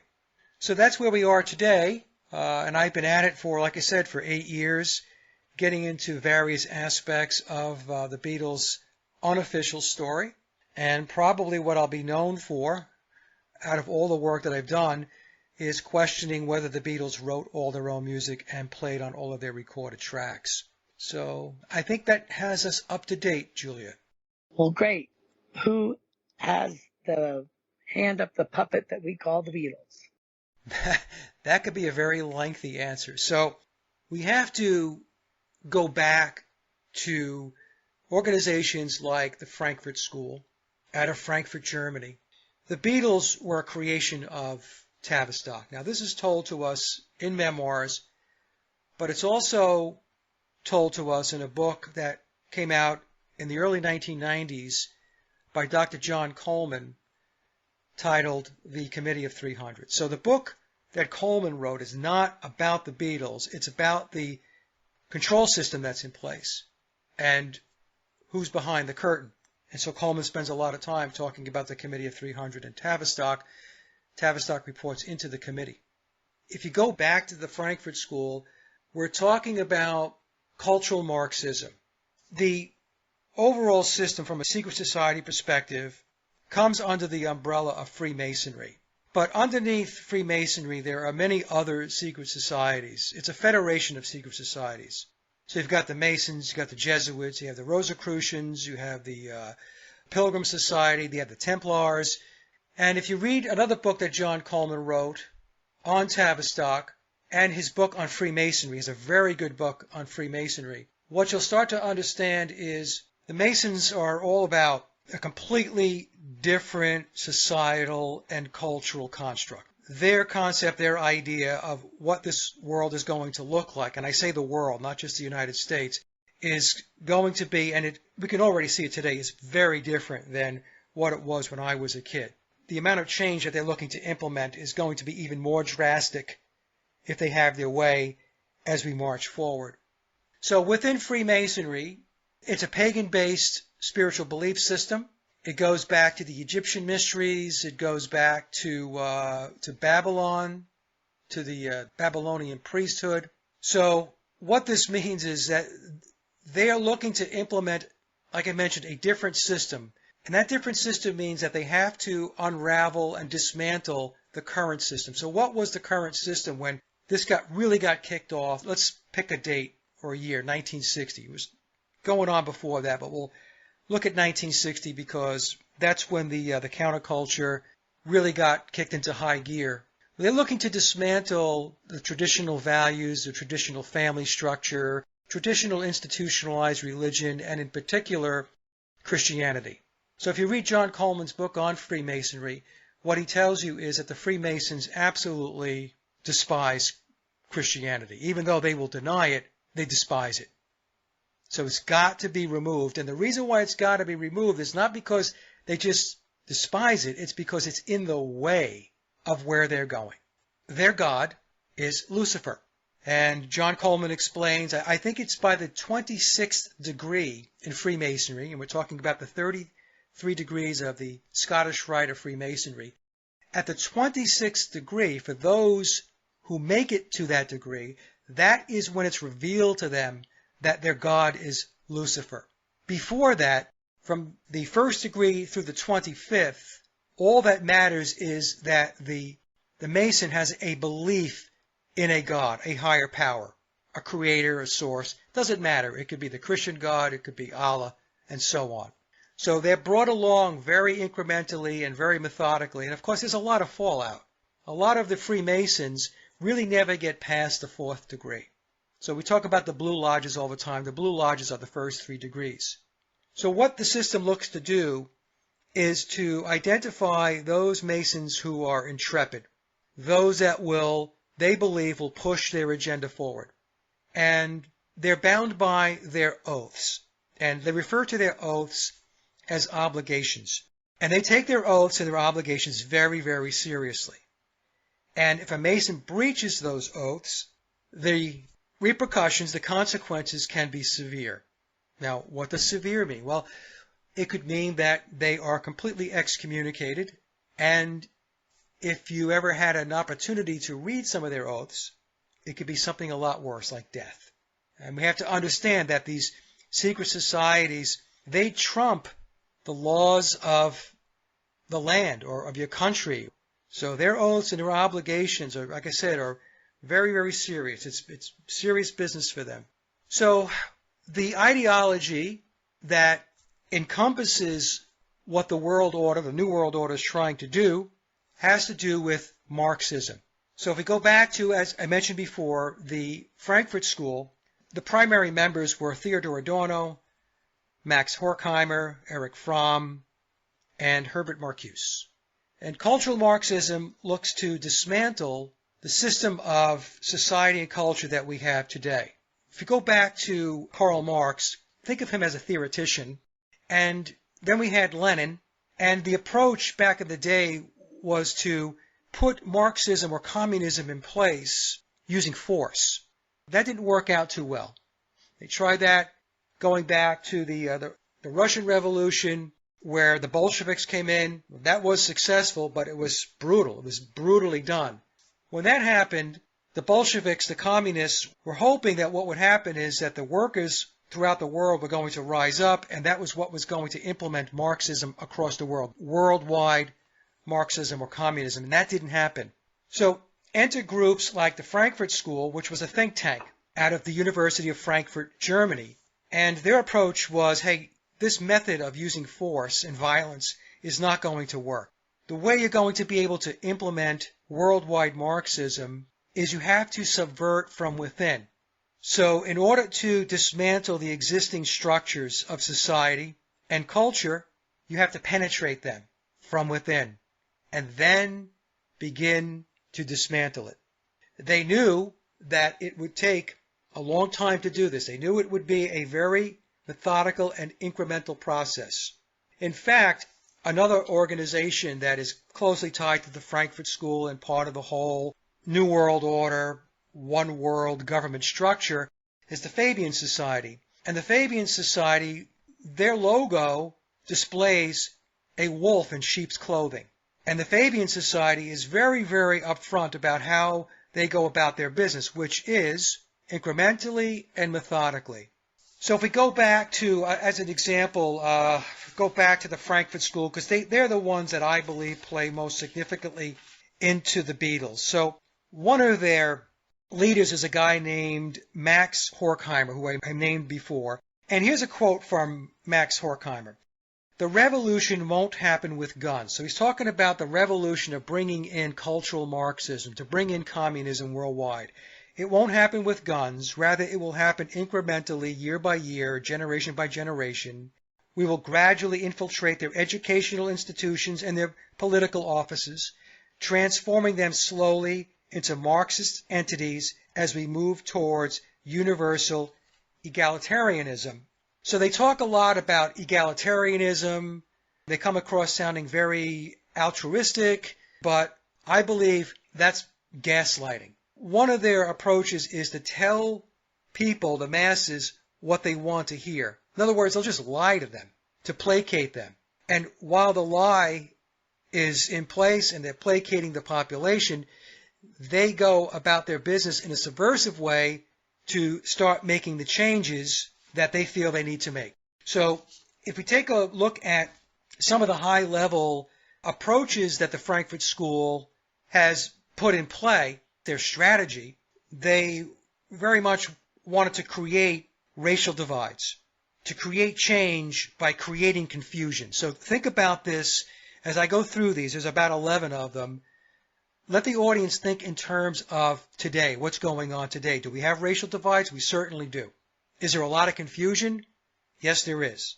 And it's the teaching of sex, sexual behaviors to children, to undermine the school and the teacher's authority. Huge immigration to destroy identity. By bringing in all the immigration, by breaking down the borders, what they're doing is to eliminate nationality. And it's also a way, I'm talking in terms of how they approach this. It's a way to homogenize society. It's a way to erase the traditional values or the ancestral values that a particular person or family would have based upon their family's ancestry, their lineage. So as an example, Italians have a certain culture. The Irish have a certain culture. The French have a certain culture. The Mexicans have a certain culture.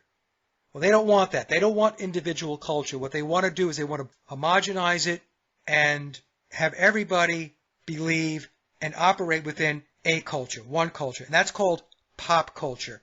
So the pop culture that we have was something that was put in play by the Frankfurt School and Tavistock. It's a creation. Pop culture is manufactured. It's not organic. It's not natural. It's completely manufactured. Another method of dismantling the culture in a society is to promote excessive drinking, to empty the churches. I talked about they have a big bullseye on Christianity, to create an unreliable legal system with a bias against the victims of crime, and we see that more and more these days, creating a dependency on the state or state benefits, dumbing down and controlling the population through mass media, and encouraging the breakdown of the family. They needed to erase the family nucleus. And one of their methods to break down the family nucleus was to attack the male. It's to attack the masculine end of the equation.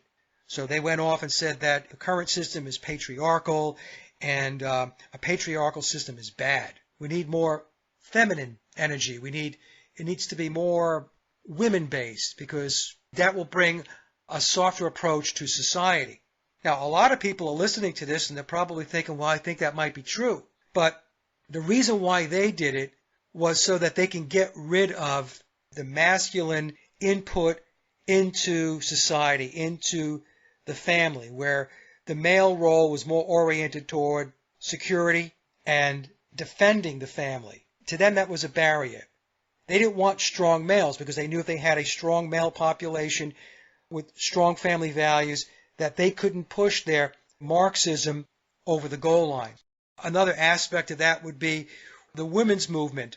The methods coming out of the Frankfurt School and Tavistock were telling women, especially in Western society and the United States, that why do you want to stay home and be with your children? Why do you want to raise kids? Why do you want to do that? That's really something that has been imposed upon you through societal norms. It's not really something you want to do. You're doing it only because you're told this is the way it is. That's a form of gaslighting. Because quite honestly, a lot of women were perfectly happy with their traditional role of raising a family because raising children was very important.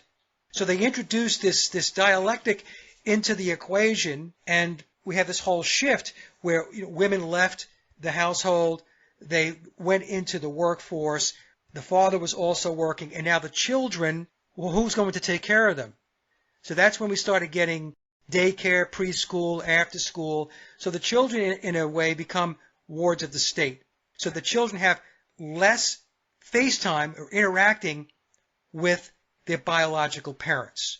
These are the types of tactics that were being used. Now, just going through all this, I know it's a little long-winded, but one of the biggest tools in the toolbox of Tavistock is the music and entertainment industry. And they knew that they could have tremendous influence and tremendous leverage and could make tremendous change through the music and entertainment business. Now, we see this all the time with Hollywood. All the Hollywood movies that come out are programming the population one way or another. There are agendas which are inserted into the scripts, even very subtly, but they are there. Some are not subtle at all. But music was another big lever that they could play. So in fact, let me just pull something up here. I want to read something another comment or another narrative that came out of the Frankfurt School was to use music to promote mental illness and destroy society. That verses set to music and repeatedly intoned or repeatedly played are very effective. And Adorno had said that music can promote a culture of pessimism and despair. And not just music, but they can do this through radio and television. So as I mentioned, when you look into the Frankfurt School on mainstream sources, it's going to come across as egalitarian. Oh, well, they're looking to try to do good things. They're trying to level the playing field. They want not equal opportunity, they want equal outcomes. For the longest time, we've heard, even on mainstream media, the cultural wars. What does that mean when we talk about the cultural wars? What cultures are at war? Well, it's the current culture, which in the minds of the Frankfurt School and Tavistock was predominantly Christian-based, especially in the United States, versus their culture. So they set off to attack the way of life that we were born and raised in so that they can take it down and pursue an agenda of communism. Now, if we go to the Beatles, in John Coleman's book, he brings up, now Coleman's book on the Committee of 300 is not about the Beatles, but he brings up the Beatles a number of times because they are tied into Tavistock, and he talks about the Frankfurt School, and he talks about Theodore Adorno, that Adorno was tied into the Beatles' music. So the Beatles were one of those levers, one of those big levers in the toolbox of the controllers to kick off the change in society and culture in the very beginning of the 1960s. This is why the 1960s was referred to as the counterculture. It was anti-establishment. So that was a big change they were looking to put in play. And the Beatles were the first manufactured band to come out with the sole mission or objective to social engineer on a grand scale. This is based upon my research. Okay, so I'll stop there if you have any questions. I don't want to just keep going here. Do you have a... I hit mute because I am listening intently. And I have thoughts that I don't throw in because it's impossible to listen while you're talking. So you continue on. I don't know anything of what you're speaking because that part of your research I haven't run across yet. Okay. But I am now. So I guess in this moment, the continuing of the story is all on you. Okay. Please do. So before we get to the Beatles, and I'll talk more about their role in changing society and culture, and you have to just excuse me because I'm doing all of this off the top of my head. I don't have very many notes in front of me right here. In the 1950s, actually I think it began in the 1940s, but it was more predominant in the 1950s, the Beat movement. Remember the Beat poets? And that would be Allen Ginsberg, William S. Burroughs, Jack Kerouac. Those are three names that those that know about the Beat movement would know about or relate to. Well, the Beat movement were cultural Marxists, and it's tied into the cult of pants. And what do I mean by that? It's an ideology and a philosophy that says there should be no constraints. You should be able to do whatever it is that you want to do. If you go back to the 1960s, there was the old tagline, if it feels good, do it. And that pretty much summarizes one of the main narratives with cultural Marxism, that society is holding you down. Society is oppressing you. You are shackled. You're not pursuing your life. You're not pursuing your true and pure will. And that also ties back to Aleister Crowley.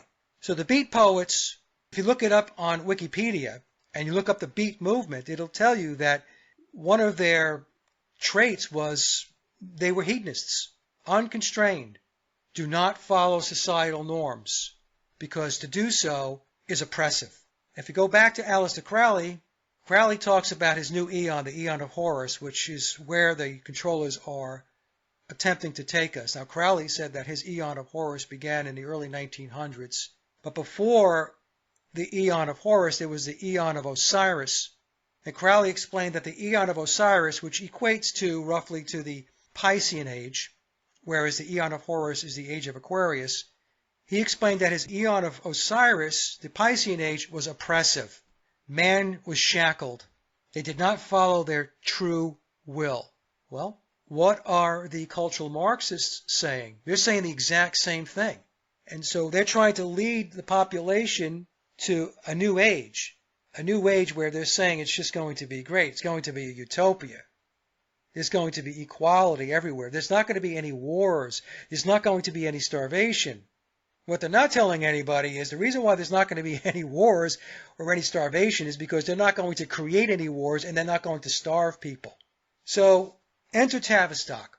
Tavistock is the New World Order or the World Order, however you want to refer to them, the controllers.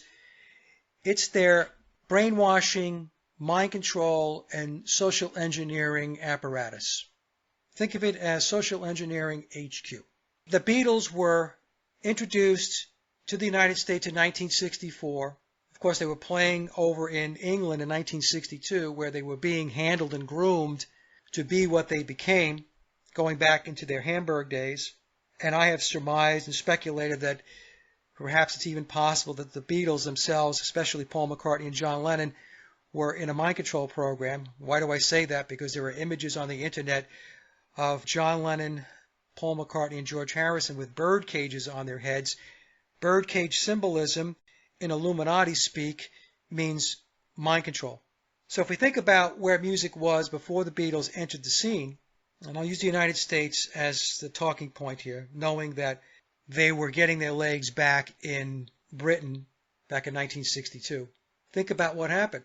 They blast out onto the scene, completely different type of music, different hairstyles, clothing, even attitude. Think about, for the folks that are listening to this, think about when the Beatles were doing interviews. There was this very quippy, witty, almost sometimes snarky attitude towards the, quote, establishment press or whoever was asking the questions. This was all prescribed. This was all scripted to give the impression and the perception that the established system should not be listened to, that there was a new generation that was emerging. So there was a massive marketing push behind the Beatles that started going back to a guy by the name of William Mann, was a music critic for the Times of London. This goes back to, I think, 1963, where he was pumping the Beatles up as these brilliant composers. And this was done in order to get people thinking that way, to condition them and to brainwash them into accepting this new musical movement, this new genre of music that Tavistock was pushing on to the worldwide stage.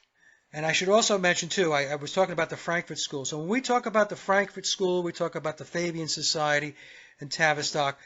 These are all interwoven. They're all working together.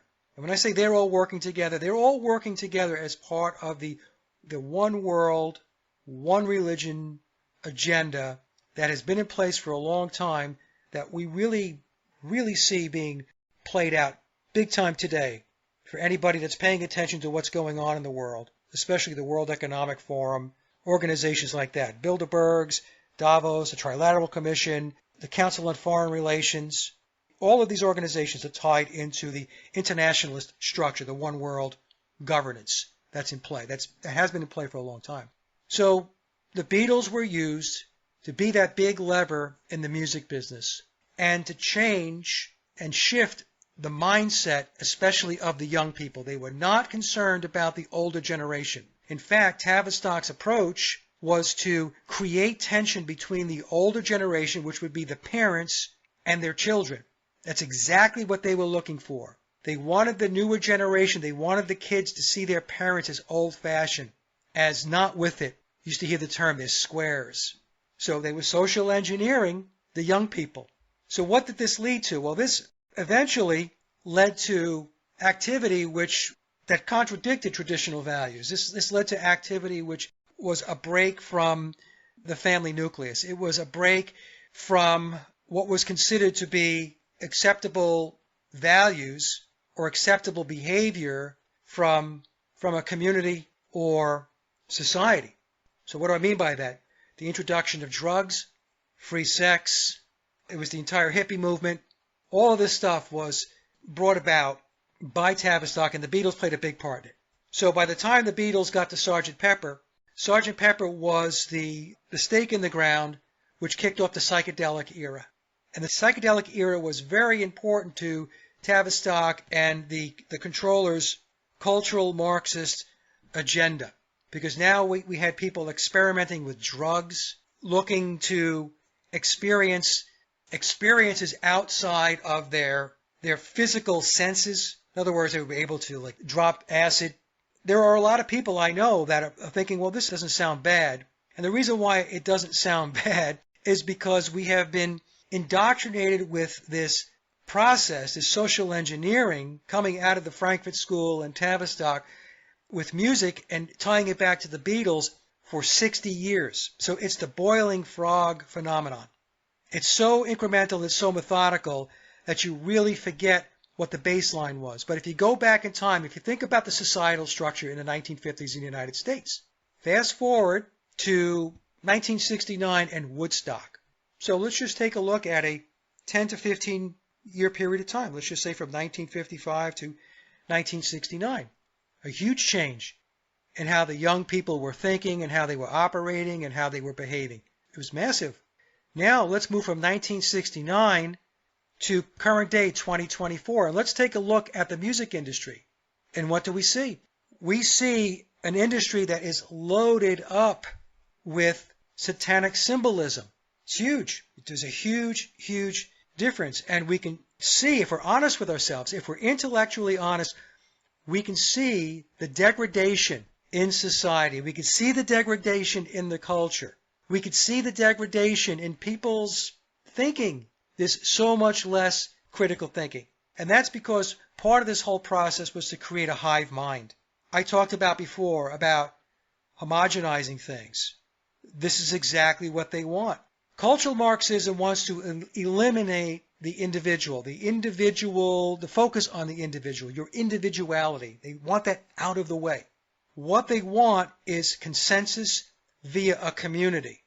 And the reason why individualism doesn't work is because an individual will critically think, and an individual will ask questions. So a community that is established on strong individualism, where people are resourceful, they're smart, they're resilient, well, that community is going to be very strong.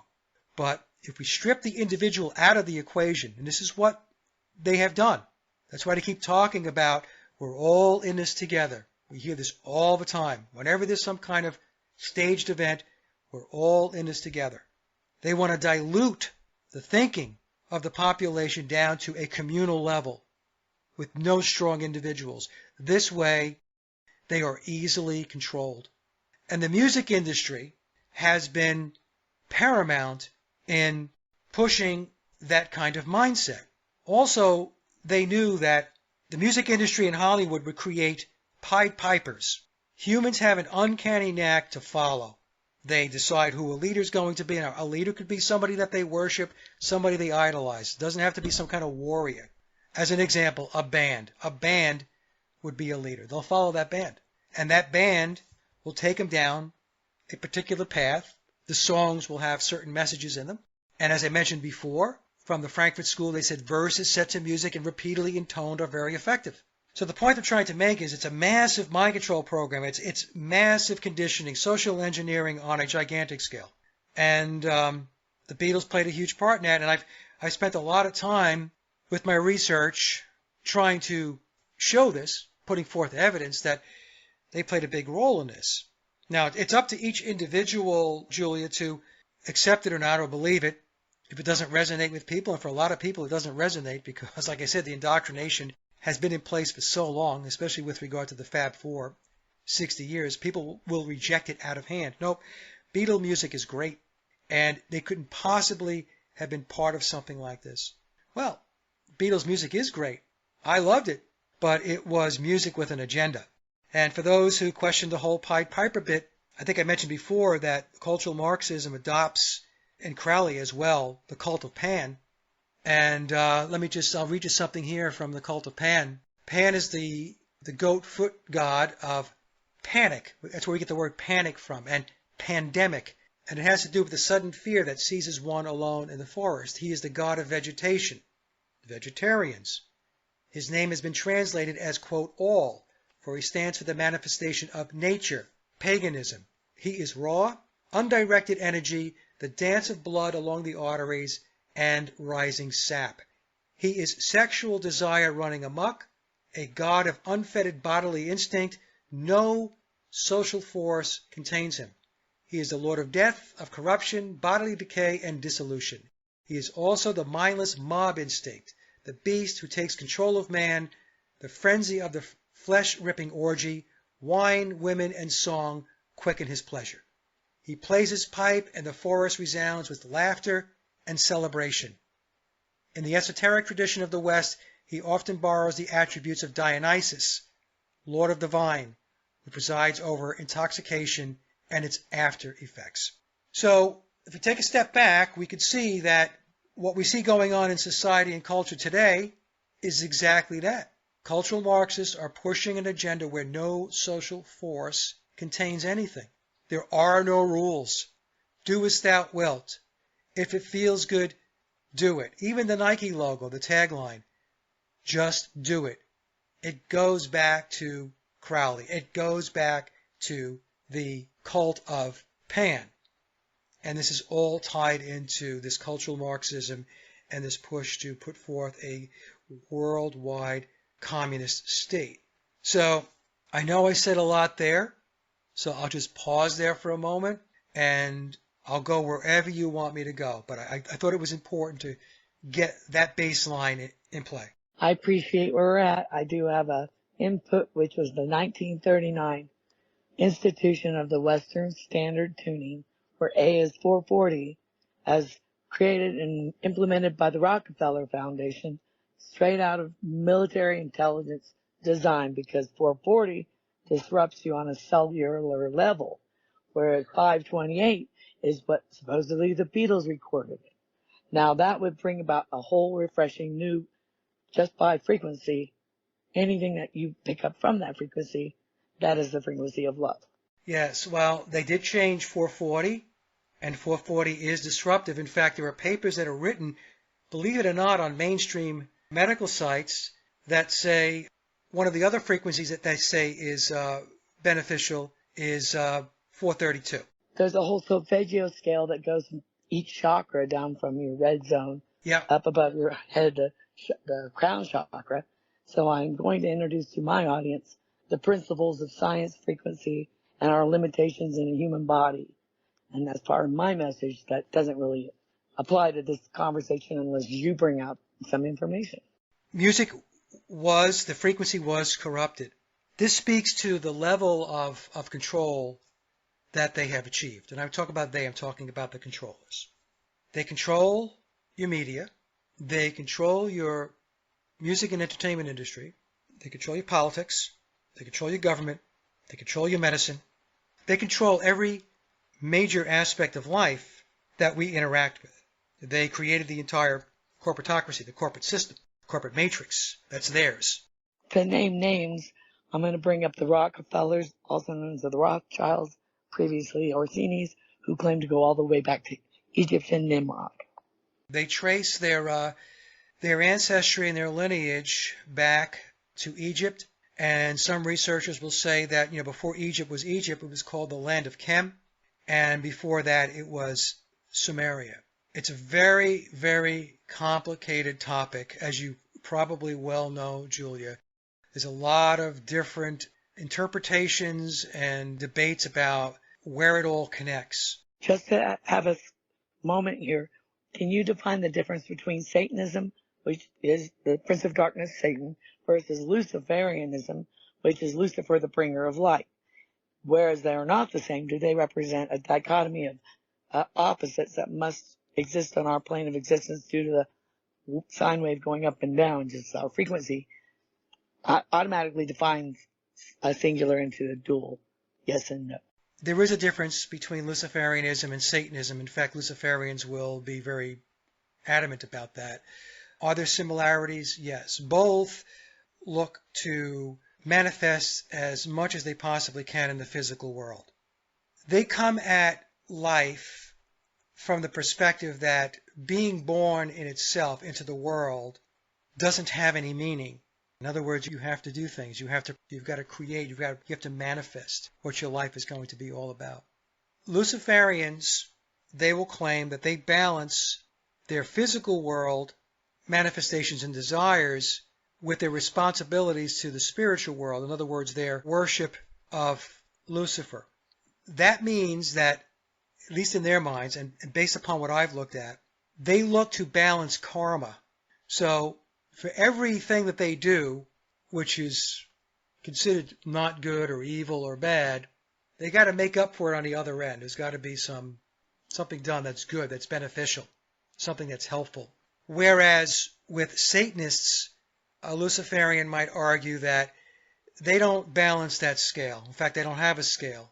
They don't pay very much attention, if any at all, to whatever spiritual aspect that they may have. Everything is about physical world manifestations. It's about attaining as much as you possibly can. It's perfectly fine to take advantage of anybody that you need to take advantage of in order to pursue and achieve your goals. It's not their problem that somebody is not smart enough to realize when they're being duped or when they're being taken advantage of. They'll say it's not our problem. Not my problem, you're not smart. That's your problem. So if I'm able to get something out of you because you don't know any better, that's just the way it goes. Okay, well that brings me to the concept I'm currently looking into, is Paulism, or Christianity called Pauline Christianity. What do you think that means? To me, I don't know. What the Luciferians do, they like to poke at Christianity. I mentioned before, if you go to John Coleman's book on Freemasonry, I think it's titled Freemasonry A to Z, Coleman's very clear that they really dislike Christianity. So a lot of times what they'll do is they will usurp Christian terms, Christian prayers, and they will twist it and use it for their belief system. So when we talk about Pauline Christianity, we're talking about the Apostle Paul. I don't believe that it's a coincidence that in the memoirs of Billy Shears, they talk about this religion called Paulism. Paulism, as it is described in the book, in the memoirs of Billy Shears, is a Luciferian-based spiritual system, a religion. It's a worship of the Beatles, and in particular, a worship of Paul McCartney. And is it a coincidence that they mapped it to Paulism and the Apostle Paul from Christianity? Let's just put it this way. I think it's very, very possible. If we go to John Lennon's song, I Found Out, Julia, he has a lyric in there that says, I've seen religions from Jesus to Paul. I've never heard that song. And in an interview that he did years ago, he said by the year 2000, Paul will be Jesus. What the controllers did as part of their culture war is to create a new religious belief system. And as weird as this is going to sound, because it does sound weird, trust me, I know, because when I was looking into it at first, I thought this is very, very strange and very odd. They created a religion around the Beatles, and that's Paulism. And people would say, well, what are you talking about? How are the Beatles a religion? A religion doesn't necessarily have to have all of its books and all that stuff. A religion is a mindset, it's a belief system, and there are followers. How many followers do the Beatles have? Millions? Now, of course, there are degrees of followers. Some are fanatical, others are not. And some people don't like the Beatles at all. But let's just talk about those that are connected into the Beatles. That following is huge. So they started off basic with their first album, Please Please Me, because Tavistock was not going to hit everybody over the head in 1963 with Sgt. Pepper's Lonely Hearts Club Band. There's a process of acclimation. There's a process of getting people conditioned to incrementally accept the changes and the differences and the messages that are in the music. And the Beatles brought an entirely different mindset to the population at the time, especially to the millions and millions of fans that were following them. I mentioned earlier there was a change in attire. There was a change in how people presented themselves with their longer hair and their beards. Think about how many people formed bands because of the Beatles. And you might say, well, is that a bad thing? I formed a band because of the Beatles. But Tavistock creates the genres of music. And those genres of music have an agenda. They have a purpose. So when you had the British invasion, that led to classic rock. And then you had all these other genres of music that followed. They were all connected back to the Beatles. The Beatles are foundational. there is a different target audience that Tavistock is going after. They're shaping, they're conditioning, they're massaging it, and they're getting the table set for the next turn of the crank, the next genre of music. So think about like punk music. Think about the word punk, a low life, punk music, low life music. It's wordplay. Think about David Bowie. David Bowie was the beginning of the androgyny mindset. And then we had the glam bands like Poison and Motley Crue.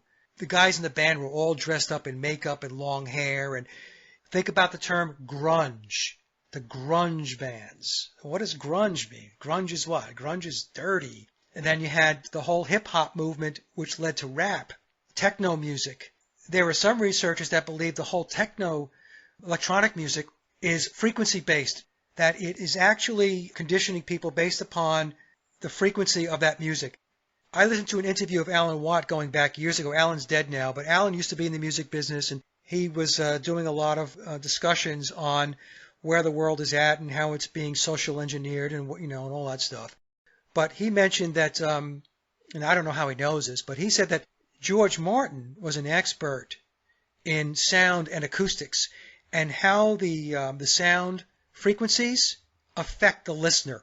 So what's implied in there is that understanding of how frequencies affect us, how it affects the psychology of human beings, the mind, was in play going back to the 1960s with the Beatles music and in all likelihood other music as well.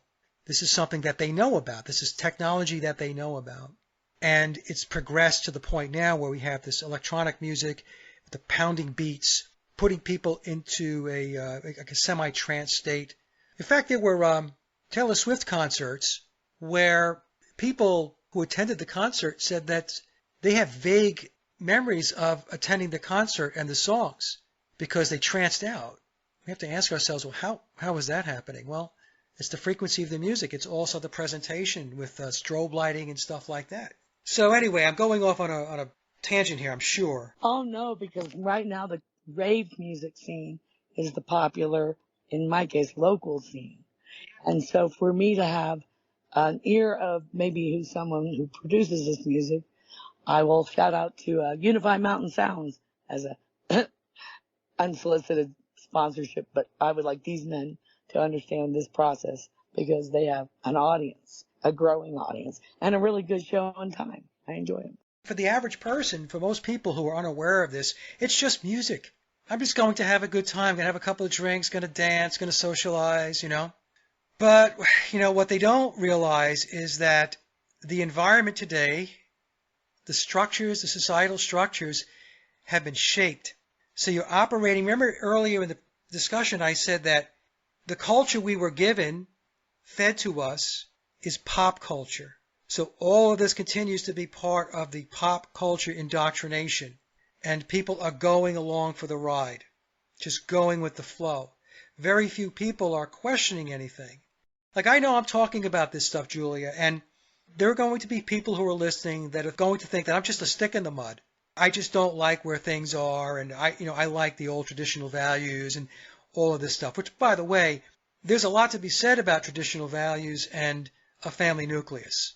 So I'm not going to fall prey to people that want to say that that's old-fashioned, because the new fashion is something that's turning this world upside down, except most people don't understand that and don't realize it. They think that the world just evolves organically. It's just the natural ebb and flow of how things go. And I'm going to say that that's completely false. The way the world moves is scripted. It's manufactured. It's engineered by the controllers. They're behind all this. Think about fads, folks. Think about, we'll just go back to the 1960s and let's talk about bell bottoms. All of a sudden, bell bottoms appear. All of a sudden, in the 1970s, remember platform shoes? I don't know how old you are, Julia, but I'm 65 and I remember this. I remember Tina Turner playing the Acid Queen in those tight red shoes. First run at the theater. Just think about how things just appear in the stores. How does that happen? Is that organic? Last week we had this set of clothing, and then this week, boom. a completely new set of clothing on the clothing racks in the stores. Different types of shoes, different types of hairstyles.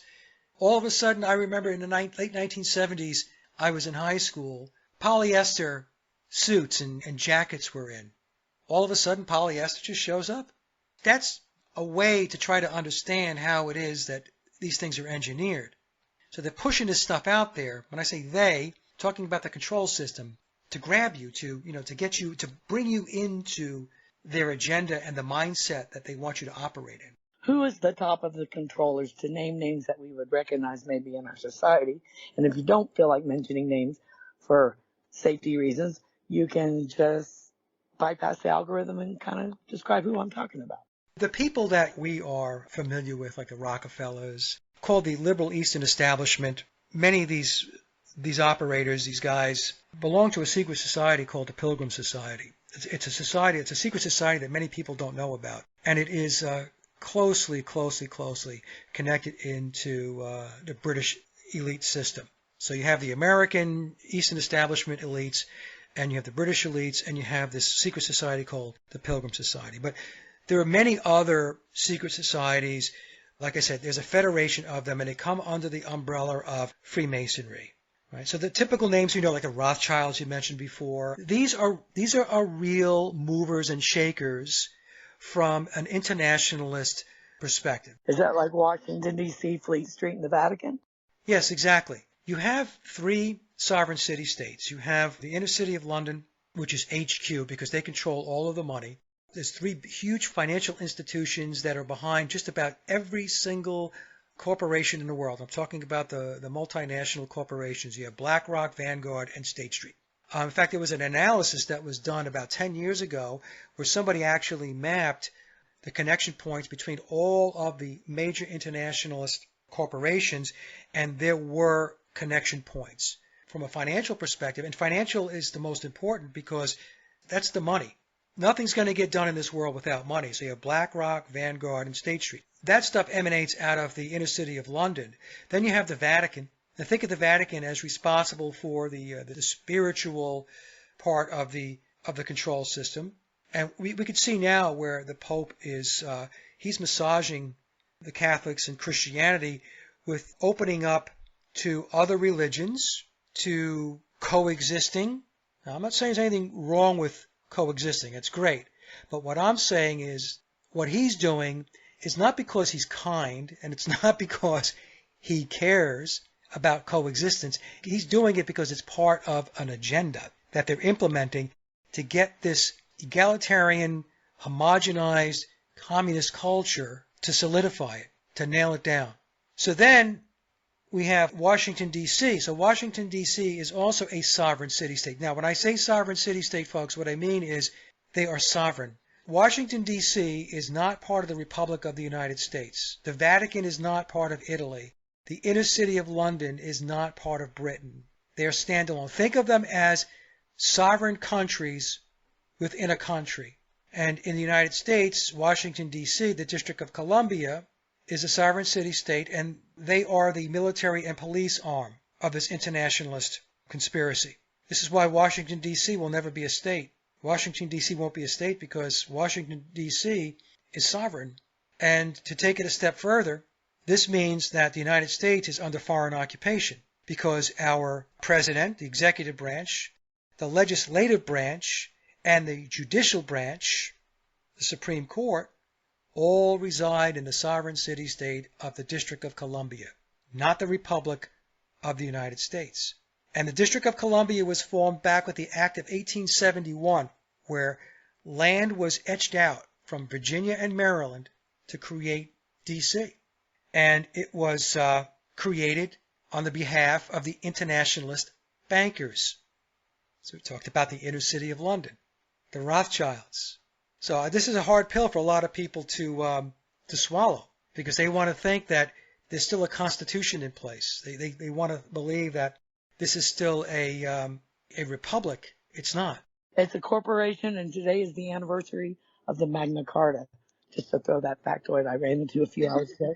Is today the anniversary of the Magna Carta? Yes, and I was mentioning online that the people that said that the presidents were all related were half right But a 12-year-old girl researched the female lines, and at that time found 43 out of 44 of the presidents, all related to King John Lackland, who didn't have any land, but he signed an agreement with the Vatican, and the royalty became the landlords, and we are now the vassals. Yeah, and the thing is, this also goes back to an entity, a secret society, which is very, very secret, called the Black Nobility. The Black Nobility are these families that go back to Rome.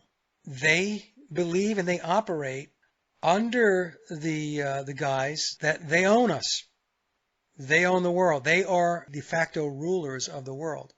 So it's really funny because I'm just going through some research on them to read something I have here. The most powerful of the Black Nobility families are located in Italy, Germany, Switzerland, Britain, Holland, and Greece, in that order. Their roots may be traced back to the Venetian oligarchs who are of Khazar extraction, the Khazarians, some folks might relate to that, and married into these royal houses in the early part of the 12th century, and so on and so on. According to researcher and author Dr. John Coleman, who I spoke a lot about during this our discussion here, a committee of 300 was established early in the 18th century. So John Coleman's book on the Committee of 300 is highly recommended. It's a fantastic book.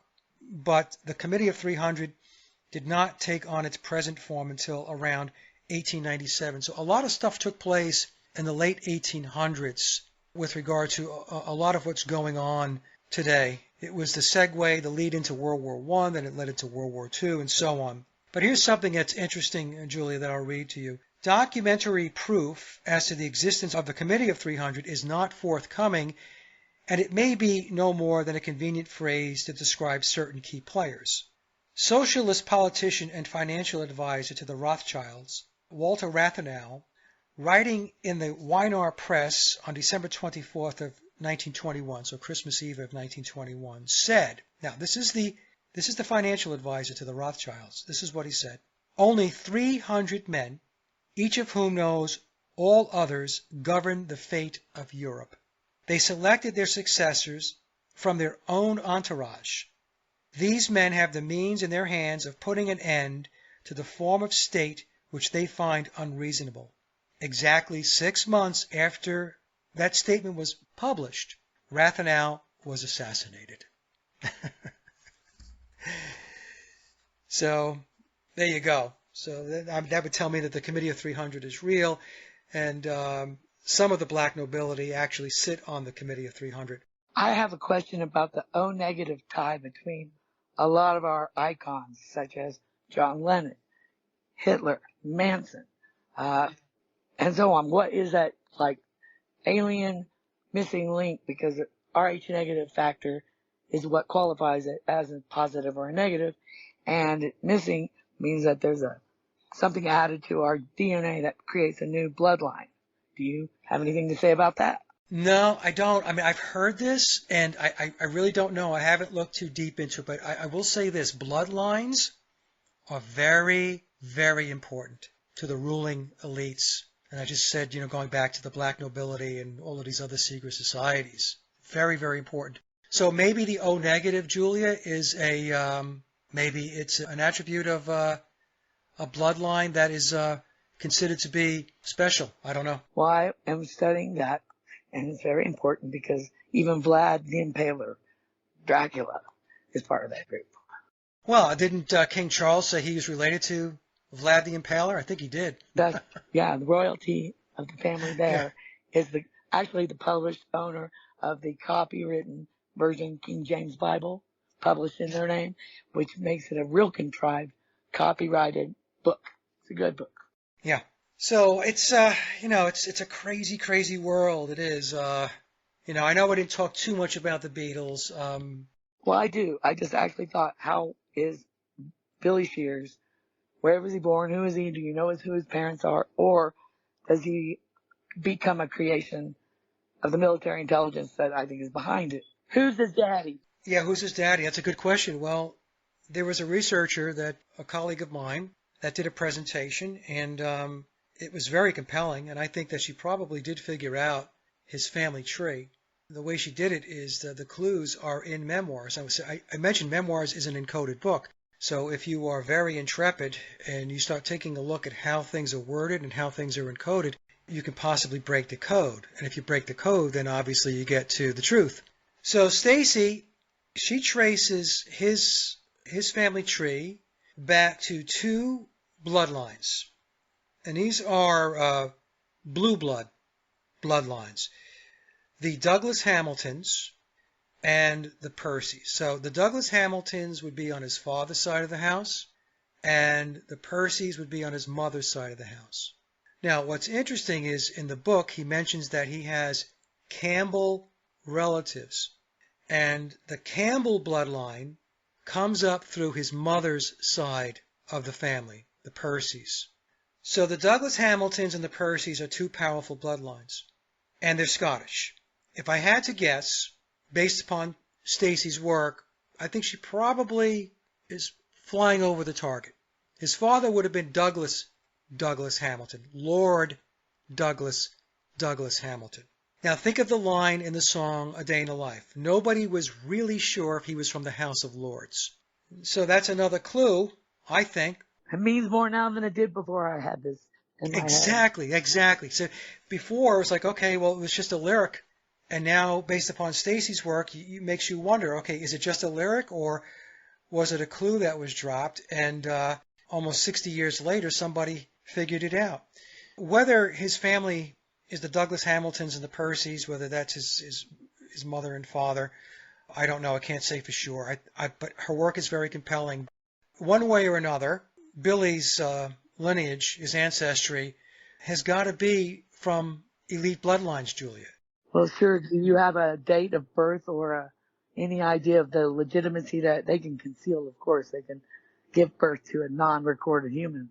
Yeah, people always ask me about, well, what about birth certificates? What about death certificates and all this stuff? They're fake anyway.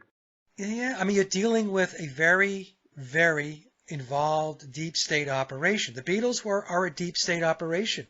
They are a deep state psychological operation created by Tavistock with influences coming in from the Frankfurt School, the whole cultural Marxism thing that I was talking about earlier. But they can do whatever they want, Julia. They can make birth certificates. They can delete them. They can create death certificates. They can get rid of them. Yeah. They can do whatever they want. Now, Billy, he does tell us in Magical Mystery Tour, he alludes to the fact that he's 5 years older than he actually is. So that would mean that he was born in 1937. So the way you get there is he's supposed to be Paul McCartney. Paul McCartney was born in 1942. If he's 5 years older, as he states in Magical Mystery Tour, that means that he was born in 1937. Now, another researcher that I know, excellent researcher, Sally Whitty, believes that his birthday is September 11th of 1937. That would make sense.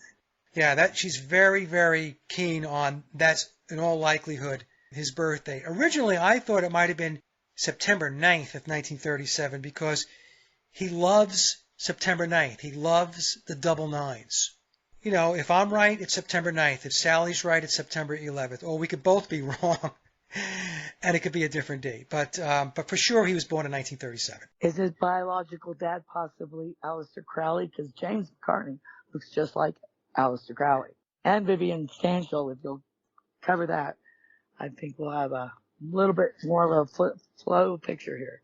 So let's talk about Crowley. There is an image where it takes half of Crowley's face and half of James McCartney. Now, James McCartney, for those that don't know, would be Paul McCartney or Billy's son. There's a picture where they take half of Crowley's face and half of James's face, and I mean, I have to admit, it looks a lot like Aleister Crowley. Is that proof of anything? No, it's not proof of anything. I mentioned Stacy's work where she takes Billy back to the Douglas Hamiltons and the Percys, and I think that that's probably more likely. Memoirs, it alludes a lot to the possibility that Crowley was his biological father. And how could that be? Well, Crowley was involved in a lot of sex magic. And so Billy could have been the result of a sex magic ritual. And by the way, in the occult, if a child is conceived from a sex magic ritual, they are considered special. And so they are earmarked for bigger and better things in life. This is something that's also explained in the book. But I'm not so sure that, honestly, that Crowley is his biological father. Do I think that Crowley was influential in Billy's upbringing? In other words, being taught the occult, being taught the ways of mysticism and the esoteric in the ways of Thelema, that's Aleister Crowley's religion. Yeah, I think that that's very possible. In the book, he does say that he was mentored by Aleister Crowley for 10 years. So if Billy was born in 1937 and Crowley, we know, died in 1947, that's the 10-year period of time.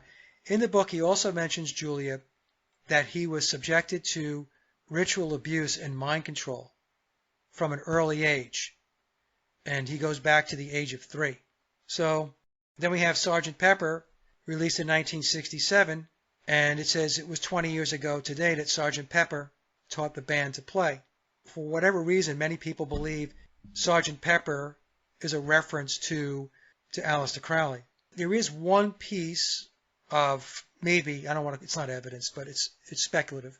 In Rosemary's Baby, tannis root was used as part of a ritual in Rosemary's Baby. It's been a long time since I've seen the movie, so I'm not going to be able to recall the scene exactly.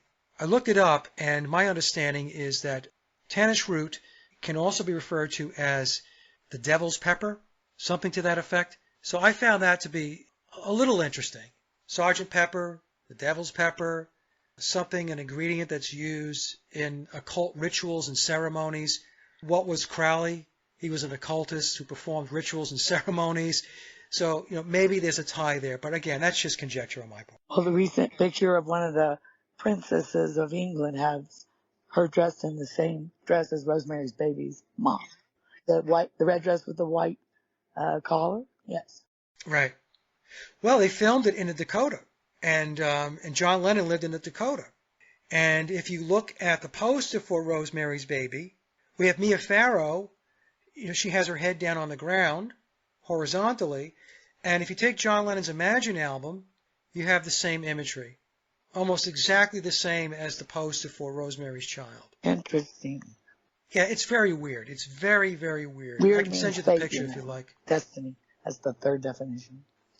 Is it? Weird, yes, the weird sisters of the Greek tragedies. I love the word when people call me that. They think it's an insult, and I laugh and say, you have no idea. Yeah.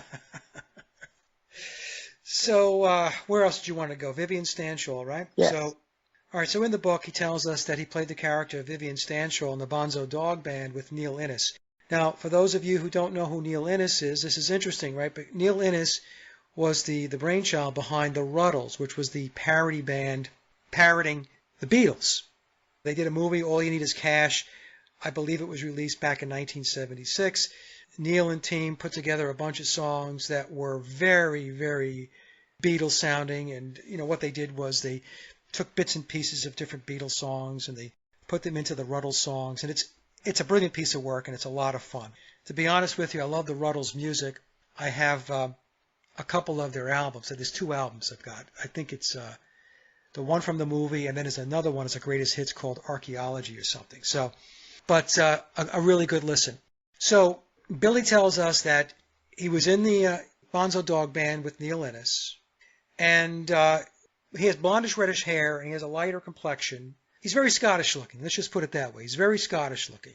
When you look at the pictures of Billy when he's playing a Stanshall character, and I have these images, I've done presentations on this. If you take a look at the eyes, it appears that Stanshall has this lazy eye, his left eye, relative to his right eye. So when I was going through the book and I was trying to confirm whether he actually played the character of Vivian Stanshall in the Bonzos, and by the way, there was another Vivian Stanshall that Billy hired outside of the Bonzos. So for people who are listening to this and saying, Vivian Stanshall died in 1995, the Vivian Stanshall that Billy hired, who was an actor and a musician, his name was Victor, that died in 1995. Billy played in the Bonzos, Victor did not. But Billy hired Victor so that his McCartney and Stanshall character could coexist. Otherwise, he would have the Batman and Bruce Wayne phenomenon, right? You never see them in the same room together. So anyway, to get back to my story here. We're talking Victor Hayden, right? Oh, I don't know if his name is Hayden. See, I went by Wikipedia and it says Victor Stanshall. So it'd be Victor, quote, Vivian Stanshall. Do I think his real last name, his surname is Stanshall? No. And it's very easy to change your names. It's a legal process, and you can get your name changed. I think it's possible that Victor changed whatever his original last name was to Stanshall, because the book tells us he was totally into the part. In fact, he loved being Vivian Stanshall so much that that's who he became. Sometimes people will write me and say, I think actually you wrote me and you said that a friend of yours said, oh, well, I ran into him in a pub or a bar. A number of people have wrote me and said, oh, I ran into Vivian Stanshall in a pub or a bar. Well, the Vivian Stanshall that they ran into in the pub was Victor. It wasn't Billy. It was Victor. So in any case, so when you look at the Stanshall, Billy's version of Stanshall out of the Bonzos, he's got this thing going with his eye, his left eye. It looks like it's, a little lazy and it's a little bit wandering. So when I wanted to test the waters to see if this claim was true, I found images of Billy as Paul McCartney with the exact same eye issue. So you have to ask yourself, okay, so what are the odds that these guys, if they were two different people, would have the same eye configuration going on, where the left eye appears a bit wandering or lazy? And so when I continued my research, I found images where it was very clear that, in my analysis, that they are the same person, because I was able to look at the ears, I was able to look at the nose, the forehead, the eye, obviously, and the whole facial structure, because the facial structure, Billy's facial structure is much longer than Paul McCartney's, biological Paul's. Billy's is very oval, Paul's is more round. Now, the reason why that left eye seems like it's wandering or it's drifting is because Billy is blind in his right eye. And this was a discovery made by my colleague, my fellow researcher and friend, Sally Whitty. Sally is blind in one eye. She's blind in her left eye. Billy's blind in his right eye. So she was watching video and looking at images, and then it dawned on her. She says, wait, something's going on with his eye, because it looks a lot like what my eye does. So the reason why Billy's left eye looks like it's wandering or drifting sometimes is because the right eye is not syncing with the left eye. There are times when the right eye is not in perfect alignment with his good eye, his left eye. So what happens is the right eye might be looking straight ahead and the left eye might be looking a little left, and therefore it looks like the left eye is wandering or drifting. But what's really happening is it's the right eye that is not tracking with his good eye. His blind eye is not tracking with his good eye. Now, what's interesting is, some people, they doubt this, they question this, but to me, after Sally took me through the evidence and I looked for myself, I think it's conclusive that he does not have sight in his right eye. Now, to back it up, what Billy did, he did an interview, I think it was on CBS or ABC. They were talking to him about this exhibit where they allegedly found these photos that biological Paul McCartney took back in 1964. They were these lost photos, and so they put an exhibit up to display these photos, and it was called Eyes of the Storm. So Billy's being interviewed on one of the American television shows. They're looking at this one particular picture. And so the interviewer says, well, it really takes an eye to take that type of picture. So Billy looks, he leans forward, and he goes, yes, my left eye. His left eye is the eye that he has sight in. We think that Billy was giving us a nod to the discovery, saying, you guys got it, you figured it out. Yeah, I am blind in my right eye. And that was his way of validating it.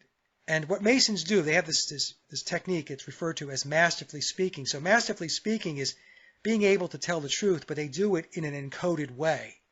And so Billy did that in an encoded way. It's the same thing he did when I did my analysis and I concluded that the Beatles did not write all their own music and did not play on all of their recorded tracks. And the way I concluded that, we're not going to be able to get into it with this discussion, but I analyzed the Rubber Soul sessions. And quickly, once I was going through the official narrative, I thought, well, no, this could not have worked this way. So basically, what the official story was telling us, that the Beatles came into the Rubber Soul sessions. They entered the studio on October 11th. They began recording on October 12th. and they finished up on November 11th, so let's just say 30 days. So in that 30-day period of time, they essentially wrote, learned, rehearsed, arranged, and recorded 16 brand new songs in a 30-day period of time. They came in with a blank sheet of paper. Okay, it's very important to understand this. Some people want to argue that they had bits and pieces of this song or that song, and the official narrative will say that they had, some of We Can Work It Out, they had a little bit of this and a little bit of that. But having a little bit of something when you're coming into a studio doesn't mean you have something. You still have to work it. And my argument with people is, okay, so pick the number of songs that you think that they had completed coming into the Rubber Soul sessions. Do you think it's 2 songs? Do you think it's 3 songs? Do you think it's 4 songs? Because I'm going to tell you that whether you're writing from scratch, whether it's 10 songs, 12 songs, 14 songs, or 16 songs, that's a lot. And I'm going to tell you that it's not possible. I don't care whether it's 10 songs or 16 songs, it's not possible. But in any case, I concluded that they did not do what the official narrative told us that they did for Rubber Soul. So what wound up happening was, what I concluded is, all of the songs were pre-written, all of the songs were pre-recorded by session musicians, and this was all being facilitated and put together by their producer, George Martin. And so when the Beatles showed up in 1965, on October 11th of 1965, to, quote, record Rubber Soul, what they were really doing was recording the vocals only, because the songs were written and the music was already recorded. What happened was, George Martin would cue up the songs, and I would think undoubtedly they had guide vocals that were already recorded, so that the Beatles, John Lennon and Paul McCartney and George Harrison, could learn the melody lines of the songs. So they would listen to the guide vocals, and then, okay, got it. They would overdub their vocals in place of the guide vocal. So that's what the Beatles did for 30 days. They did the vocals only on Rubber Soul, and I concluded that that was the model that was used for the Beatles throughout the 1962 through 1966 period. And then after 1966, when Billy, who replaced Paul McCartney in September of 1966, when he took over the band, his first album was Sgt. Pepper. Billy managed things differently than George Martin. George Martin stuck to outside songwriters, ghostwriters, and session musicians, whereas Billy wanted to bring John Lennon and George Harrison to have a bigger role in the actual songwriting and playing on the recorded tracks. So I concluded that from Sgt. Pepper on, but in particular I really want to say from the White Album on, we hear more of John and George of their own material, writing their own material, and playing on more of the recorded tracks, although the Beatles were still utilizing ghostwriters and session musicians even during the Billy period, 67 through 70. Billy validated that premise as well because he was on another talk show, and I think this was ABC, and he was talking about Let It Be, the Get Back sessions. And he said to record all of those songs, 14 songs in 30 days, or 12 to 14 songs in 30 days, was quite impossible.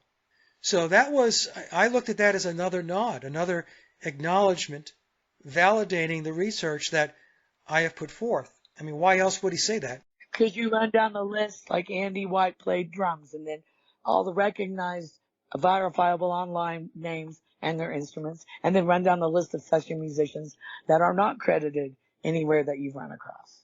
That's a tough one because that stuff is held very close to the vest. So I'll just go through some of the drummers to start. We know Andy White drummed on Love Me Do and P.S. I Love You, going back to 1962. That's acknowledged by the official narrative. George Martin was a professional. He was a professional producer. He was a composer. He had the George Martin Orchestra, so he was going to use top flight, top shelf musicians. So there's an interview with between George and, quote, Paul McCartney, or Billy, and in that discussion, Billy says, well, I know that you were used to using session players, and George Martin said yes. So I believe that Andy White drummed on more than just those 2 songs. I think it's possible that Andy White probably drummed on a lot of the songs on the first album, Please Please Me. Then I had a relative of the late, great session musician Ronnie Verrill reach out to me back in 4 years ago, 2020. They told me that Ronnie Verrill, who was her relative, also drummed on Beatles songs. So there's 2 right there. And then we have Bernard Purdie. And Bernard caused quite a controversy. Going back to the late 1970s, I believe in 1978 is when he first came out and said that he drummed on 21 Beatles songs from the early period. I think he was referring to, if I remember one of the interviews, the first 3 albums. So that would be Please Please Me with the Beatles and A Hard Day's Night. So that would mean that Bernard drummed on 21 of the songs that were on those first 3 albums. And maybe he drummed on songs on albums after A Hard Day's Night.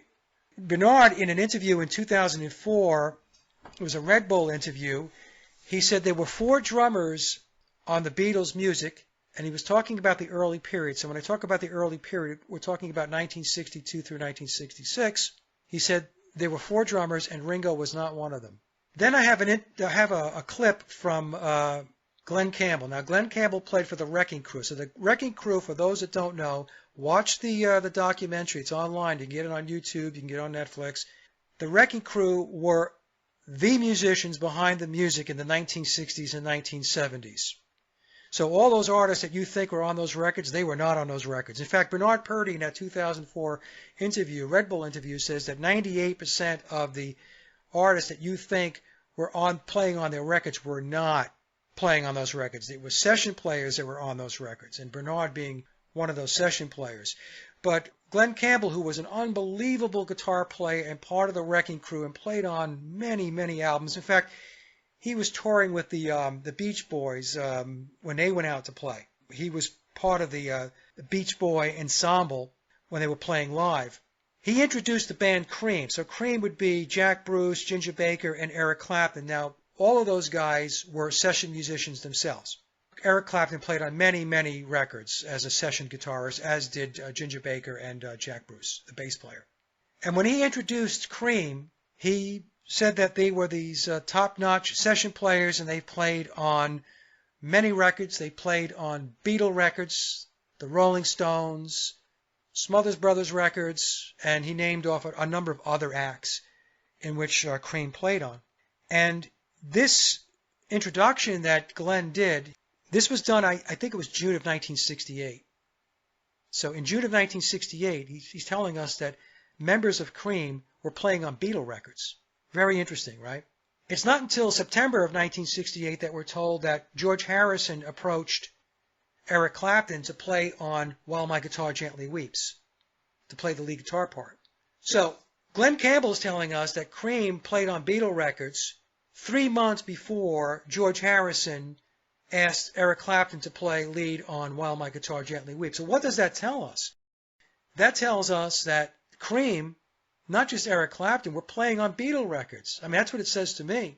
Then there was a post by Jimmy Page. I just saw it recently. I think it was on Instagram, I think. I have a copy of it.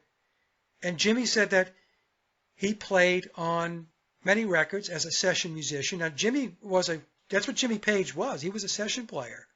He started his session work at age 17.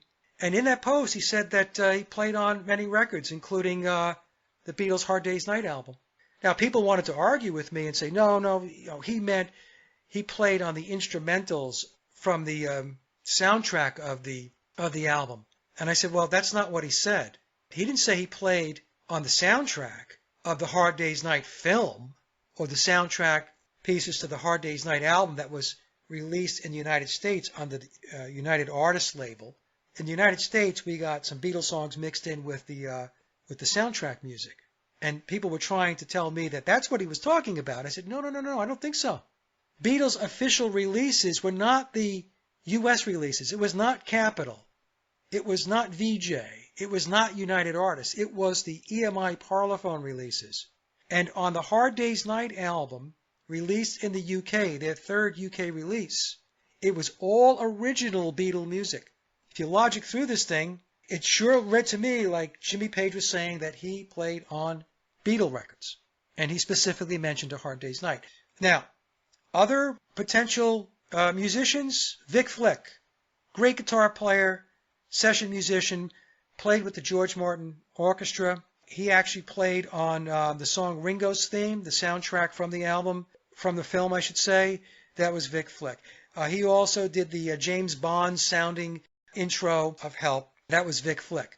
But I think Vic Flick was playing on a lot of Beatle records. And the fact that he was with the George Martin Orchestra says to me that, in all likelihood, that's definitely the case. Another person would be Big Jim Sullivan. Big Jim Sullivan was another in-demand guitar player. He was also a very, very good sitar player. In fact, Big Jim released 2 sitar albums back in the late 1960s. And if you read Wikipedia, it explains that Big Jim used to visit George Harrison at his home. And I guess we're to conclude that Big Jim was giving him sitar lessons. Well, I believe it's not George Harrison playing sitar on Norwegian Wood from the Rubber Soul album. It's Big Jim Sullivan. Again, we have to bring this back to the music business is a business. And they have their set of resources, skilled session players that are going to be called in to create this music.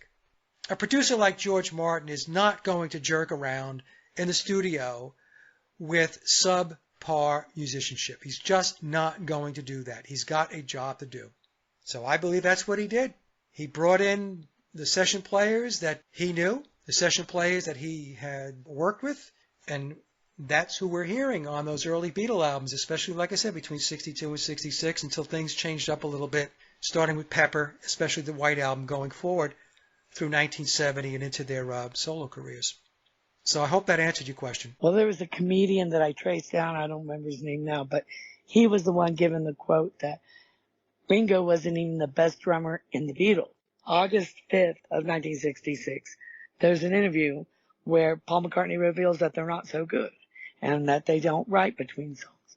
Do you want to run that through? And then you can also touch on either subject. Yeah, no, I'm glad you brought that up. So the official narrative tells us, wants the flock to believe that the Beatles were writing music all the time. They were writing music, when they were on vacation. They were writing music on film sets. They were writing music in hotel rooms. They were writing music in the studio while they were gigging.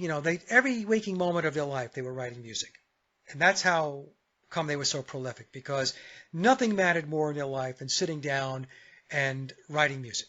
And so in an August 5th, 1966 interview, this is the same day that their 7th studio album, UK studio album, Revolver, was released, John Lennon and Paul McCartney did an interview at the BBC at Paul McCartney's home. And during that interview, Paul McCartney dropped a number of bombshells. One of them was that they did not write in between albums, he said, normally. Maybe one or two. And because he used the word maybe one or two, maybe could also mean 0. And Paul said, we wrote in great big batches whenever we had to go to the studio to record an album or a film. What he really meant was to do an album, because the songs from the film were really the songs from the album. So just to kind of streamline that a little bit. And during that interview, the BBC interviewer says, well, I always thought it was quite impossible to sit down and bang out 12 songs in short order. How does that work? And John Lennon said, well, it is sometimes quite impossible. So what we're getting from that interview is, well, first of all, Paul McCartney takes the official narrative of them writing music all the time and completely blows it out of the water. He's telling us, well, that's not true. We wrote in great big batches. But his explanation of writing in great big batches creates another problem. And that is, well, how do you do that? How do you sit down and have a situation where you have creativity on demand, where the creative flow and the creative juices are you just turn it on like a switch? How do you do that? Well, for anybody who's a songwriter, anybody who's a musician knows that that's not how it works. You don't sit down and write songs in great big batches. Now, can some songs come quickly? Yes. But other songs can take a long time to come together. He created a problem for the official narrative, but he also created a problem where he didn't explain how the whole writing in batches piece worked. In fact, what they said was that it was very difficult. He said that for the last album, and I think he was referring to Revolver because the interview was on August 5th of 1966. He said with the last album, it took us weeks just to get one song done. Weeks. And you're sitting there and you're scratching your head, at least I was. I'm thinking to myself, okay, Paul, so it took you weeks to get one song written, and we're thinking in terms of Revolver, but you guys banged out 16 songs in 30 days for Rubber Soul? Well, that doesn't make any sense, because 30 days is weeks. In that same interview, he says that they were not very good musicians and they were limited. As a band, they were limited. And in that interview, he also says that they didn't have to show themselves up for the recording of Yesterday. Now, my British listeners said, well, not showing yourself up means not embarrassing yourself. So let's just take it from that angle. So Paul was saying, well, we didn't have to embarrass ourselves for the recording session for Yesterday. What does that mean? I'll tell you what I think it means to me. It means that he didn't play on Yesterday when the official narrative is telling us that he played acoustic guitar. He laid down the acoustic guitar track for the song Yesterday. But in that interview, he's saying, I didn't. And he said, and we didn't have to show ourselves up again. That was his quote. We didn't have to show ourselves up again. So it was a very revealing interview. A lot of people that are Beatle fans and want to argue with me and want to debate me on my research, they don't like that clip. They don't like that clip at all. At all. Because this is not Mike saying this. They're hearing it from the horse's mouth, and that's, they don't want to hear it. What are you going to believe, me or your lying eyes? Exactly. Well, I was going to place myself in this story for a minute. 18 days later, I was born August 28th, 66. And a day later, they quit playing their music. So I was immediately out of a job. And then approximately 2 weeks later after that, the Faustian deed of Paul is dead started as a rumor which has two different pictures of two different people side by side. They are obviously two different people because new Paul is 4 inches taller with blue eyes or brown eyes or green eyes different than Paul's. But the Who said it perfect when they said the parting on the left is now parting on the right, which is his hair. That's right. The new boss is the same as the old boss. They're talking about the agenda. So when the Who sang about the new boss being the same as the old boss, they're talking about the agenda. The parting on the left, the parting on the right, different guy, but guess what? The agenda stays the same. So, and the Who they knew they were totally on board with the replacement of biological Paul back in 1966. The prevailing conspiracy theory says he was killed in a car crash, but that's just the prevailing conspiracy theory. It's also possible, and I've covered this in my research, that he was a ritual sacrifice based upon a Faustian bargain that Memoirs tells us was performed back in October of 1963. So after their release of their first UK album, Please Please Me, but before their second release with the Beatles, there was a Faustian bargain that was sandwiched in between those two releases. Now, whether that Faustian bargain, whether that's true or not, or it happened, I don't know. I can tell you that I do believe that these Faustian bargains are real. It's called Going to the Crossroads. There's a book titled Lenin Prophecy, written by the author Joseph Niezgoda, and he believes, I should say that he hypothesizes that John Lennon actually entered into a Faustian bargain in December of 1960 in order to launch the Beatles, to put them on the trajectory that they ended up on. Because the Beatles went to Hamburg in August of 1960, no songwriting skills, not very good musicians, in fact, mediocre at best, and I'm probably being kind with that description. And then 3.5 years later, they land in the United States in February of 1964 to conquer America. That was the tagline, the Beatles conquer America. So you have to ask yourself, how does this ragtag bar band with no songwriting abilities and very mediocre musicianship in 3.5 years, they're sitting on the shores of the United States with all of this major media hype behind them, doing major worldwide concerts? Well, I don't know. Seems like maybe something happened. Toppermost to the poppermost, I think it was said. Yeah, that's right. So it's a very interesting tale, Julia. Very interesting story. No, this is perfect because I've said that the record companies take their master tapes into a ritual room, I guess, within the building and perform, I guess, prayers or whatever you want to conjure up as an equivalent term, but they pray over the masters and they conjure up whatever spirit goes behind it. Now, if this is the case in all record companies, then how would EMI now translate to Universal Music Group, who is the current head of a lot of these one-eyed Illuminati bands that showcase that?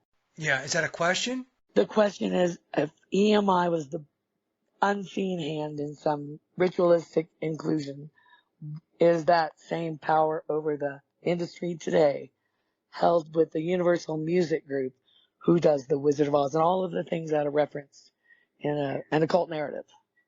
But they all show one eye. That one eye displays their connection to the Illuminati. Yes, I mean, I think it's still alive and well. I mentioned earlier that if we look at how music has developed, how much darker it has gotten since the let's say 1960 to current day, and we see all of the satanic overtones. A lot of the choreographing is ritual dancing. We can see this. There are clips on YouTube where that type of choreographed dancing takes place in Masonic lodges. And the person that you're referring to that talked about how Satanism plays into the master tapes, where there was a ritual or a ceremony or some kind of incantation or whatever that took place before the release of an album to embed the Satanism into the actual music. Now, whether somebody believes that or not, that's up to you. According to John Todd, this is the person that made this claim and was in the music industry, that this was done. Okay, before I forget, what is Stacy's last name? Because I don't remember hearing it. So we can research her research. Oh, yeah, I don't get into Stacy's last name. Okay, She just that's all goes I by need to know. Stacy.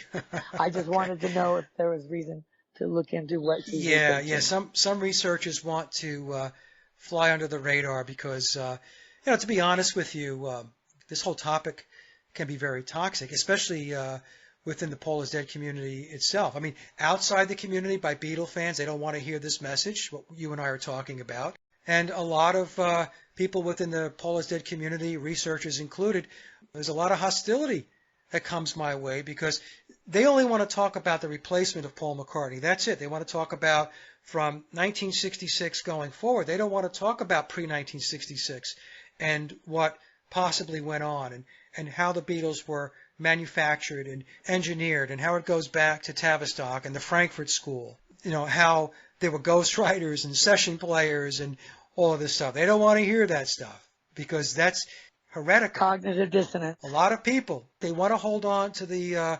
Cinderella story. They want to hold on to the story that was given to us. And I understand, okay? I was there at one time. It's a great story.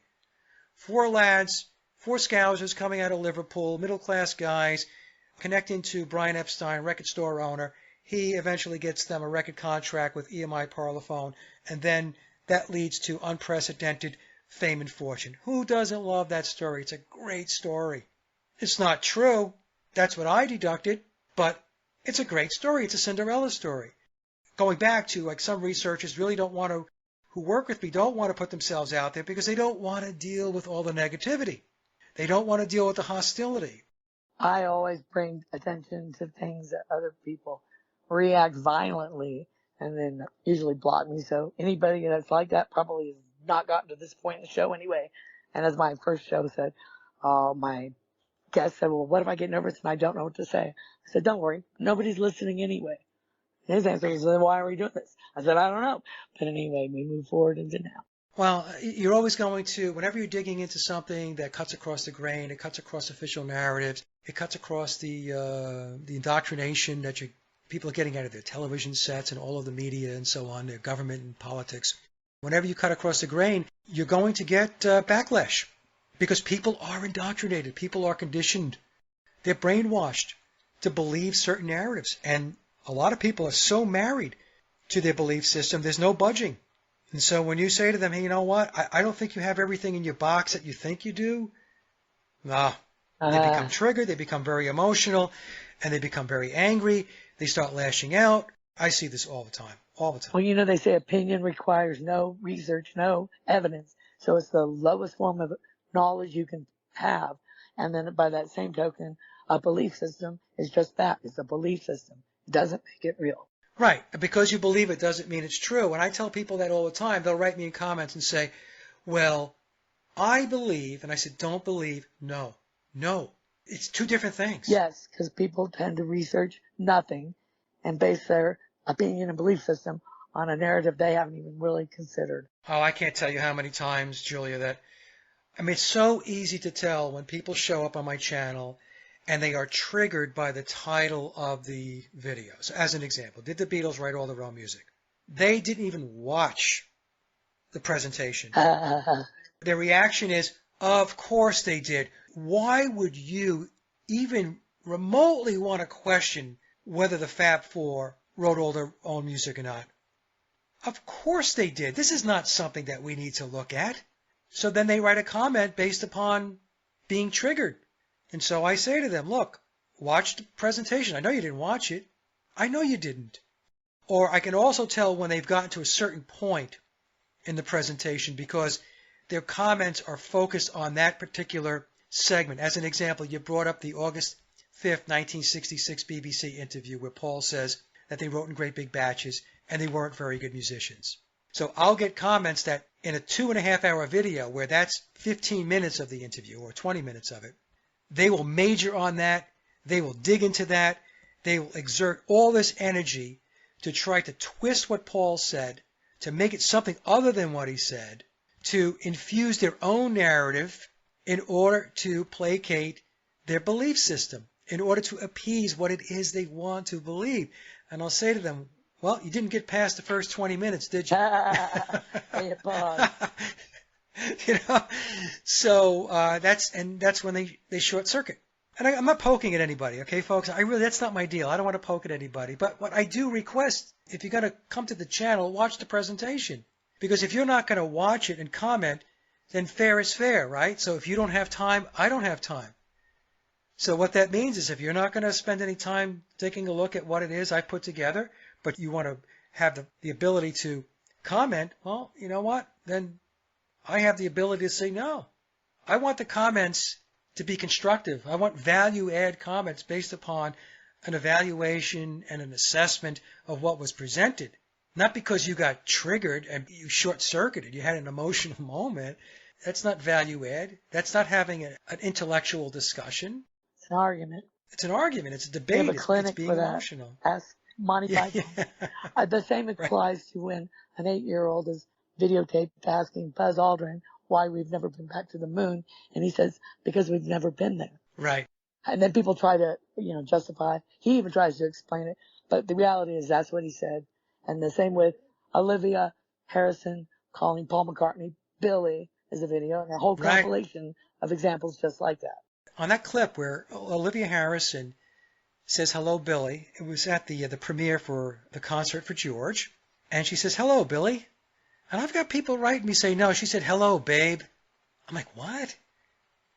You think she said babe? That's funny. Gaslighting. I'm not kidding you. Go to that video and page down, and I'm like, you got babe out of that? No. You have to go get a hearing test. Or a thinking test. She said Billy. So anyway, so I don't know. We're running low on time here, Julia. I see that you've run 15 minutes past the 2:30, and that's an okay. hour and something above the 4, so I know you have somewhere to be. And it sounds like we've exhausted at least this portion of the conversation. Now, is there any possibility I can coerce you, pay you, or whatever to send that audio track to me as soon as possible? Yeah, I'll send it to you as soon as we're done. So I am at your mercy for thanking you. I have nothing but the most utmost respect for your research. Oh, thank you. I'm going to send you this audio now before I head out. Okay, great. I hope you have a great day with your daughter. Tell her I said hello. I will. Thank you. Thank you.